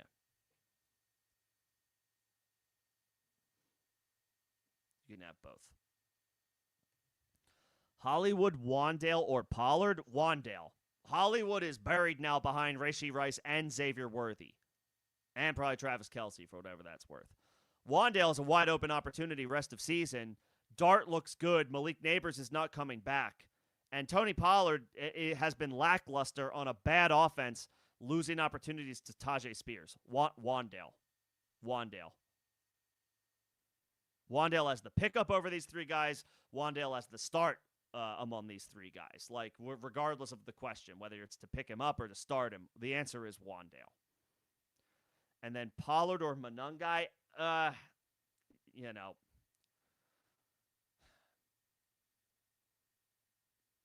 Pollard is the boring floor play, and Monangai is the swing for the fences, but his floor is probably lower. So it depends. If you need upside and you need to be aggressive, then sure, Monangai.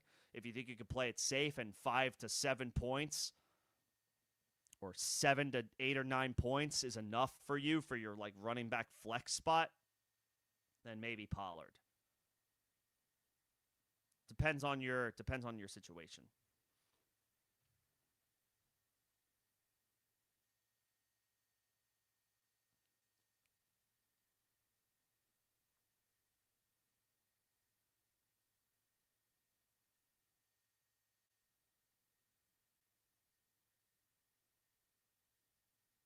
see what else we got here. No other updates as of right now. Aaron Jones limited in practice on Tuesday. So Aaron Jones is tracking toward making his return this week. We'll see what that looks like as far as his role for the Minnesota Vikings on a short week on the road. First game back from a hamstring injury. We will see.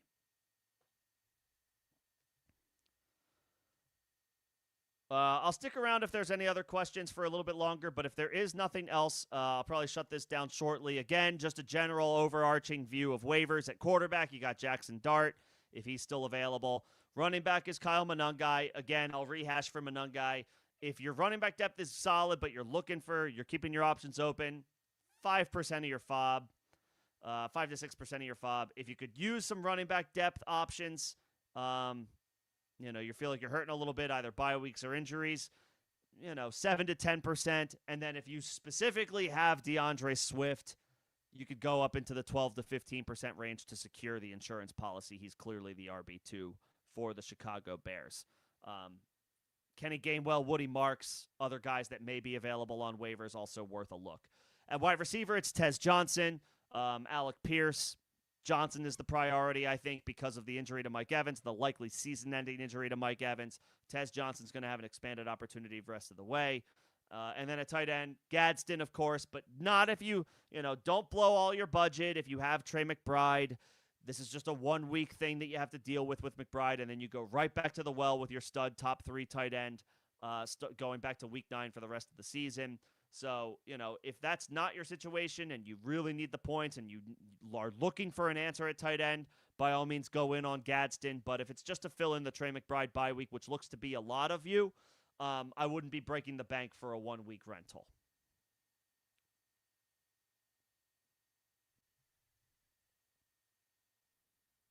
And then streaming defenses, there's some good ones.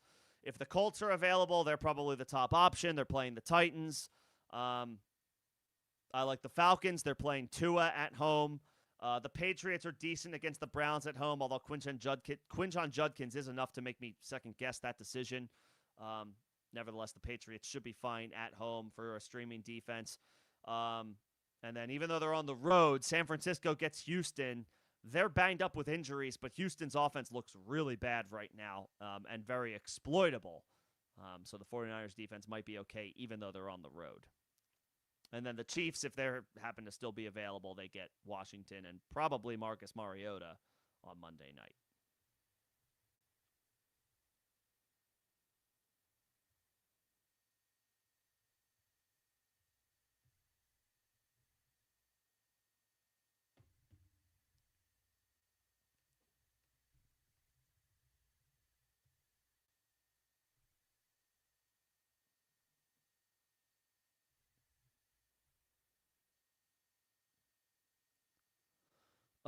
Let's see.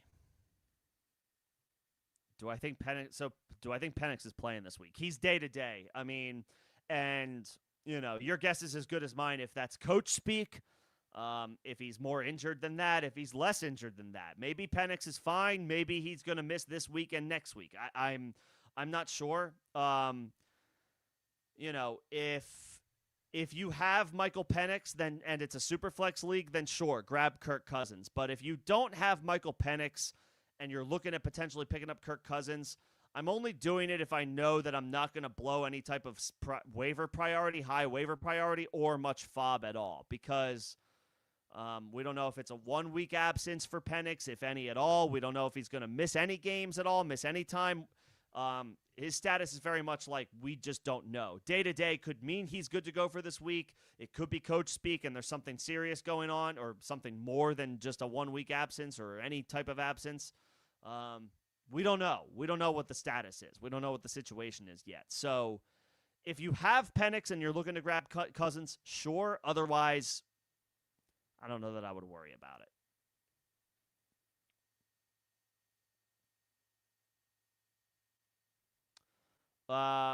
For next week's bye, I mean, I would just grab Dart.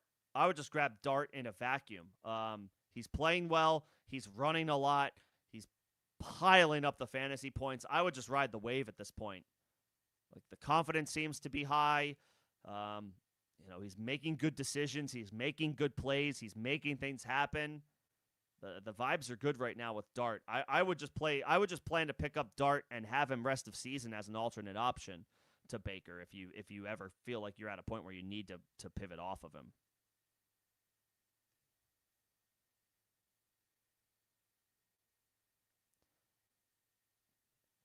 Bobby, if everyone wants your players, that's a good sign, and it's a good reminder that you should just hold your players. There is absolutely no way I'm doing this trade. I would rather have Rice than London. It's fair to say you would rather have Cook than Josh Jacobs, but it's not too far off.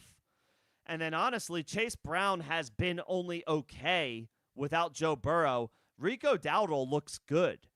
What this comes down to for me is the tier break between Cook and Jacobs is not enough to justify me wanting to trade Rashee Rice. You just got Rashee Rice back, and he put up like 22, 23 PPR points on the week.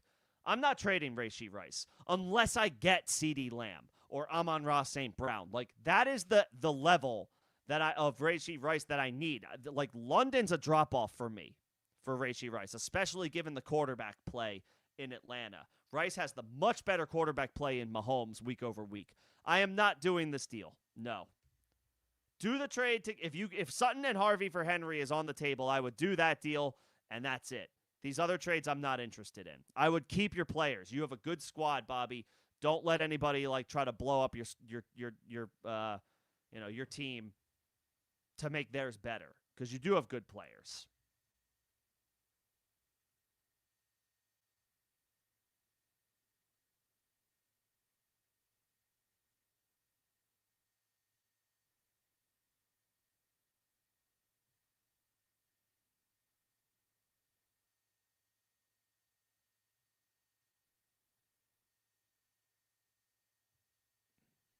Yeah. I would not do anything there.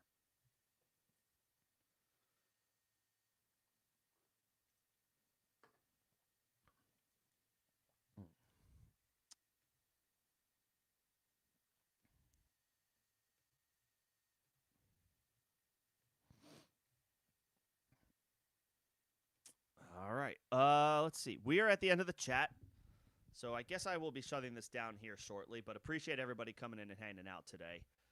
Special shout out to the members that I saw. I saw Greg. I saw Fortune. I saw Nino. I saw Crumply Heads. I saw Bobby. I saw Jay. Thank you all for coming in and hanging out, and everybody for coming in and hanging out and taking the time this evening. Hopefully, my thoughts were helpful for your questions or your comments. As always, you can always get a hold of me, even when I'm not streaming. Feel free to leave any questions in the form of a comment on any live streams or videos on the channel at any time. You can also join my Discord if you're not a member of the Discord yet. Second link in the description of this live stream and all videos and streams on the channel is a free evergreen invite. You can ask questions over there. I try to get to all of them or as many of the questions as I can. You can also try to crowdsource as well. The idea is that we're a community. We help each other out. That is the purpose. Let's see. I will be back. I'll probably stream tomorrow night, actually.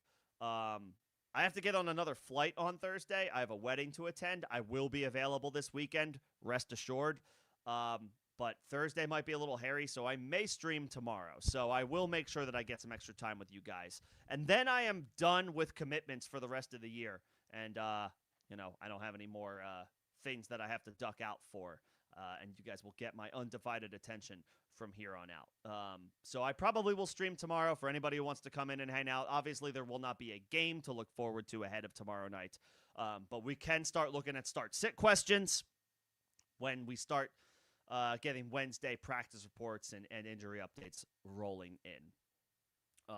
So I will obviously keep everybody updated. I will make sure that I am around for you guys this week for start-sit help. We will get that sorted out. So I will either see you guys tomorrow night or at some point this week. But thanks again, everybody, for coming in and hanging out. Everybody enjoy the rest of your Tuesday. Best of luck with your waiver claims. And I will see you tomorrow. Thanks, everybody.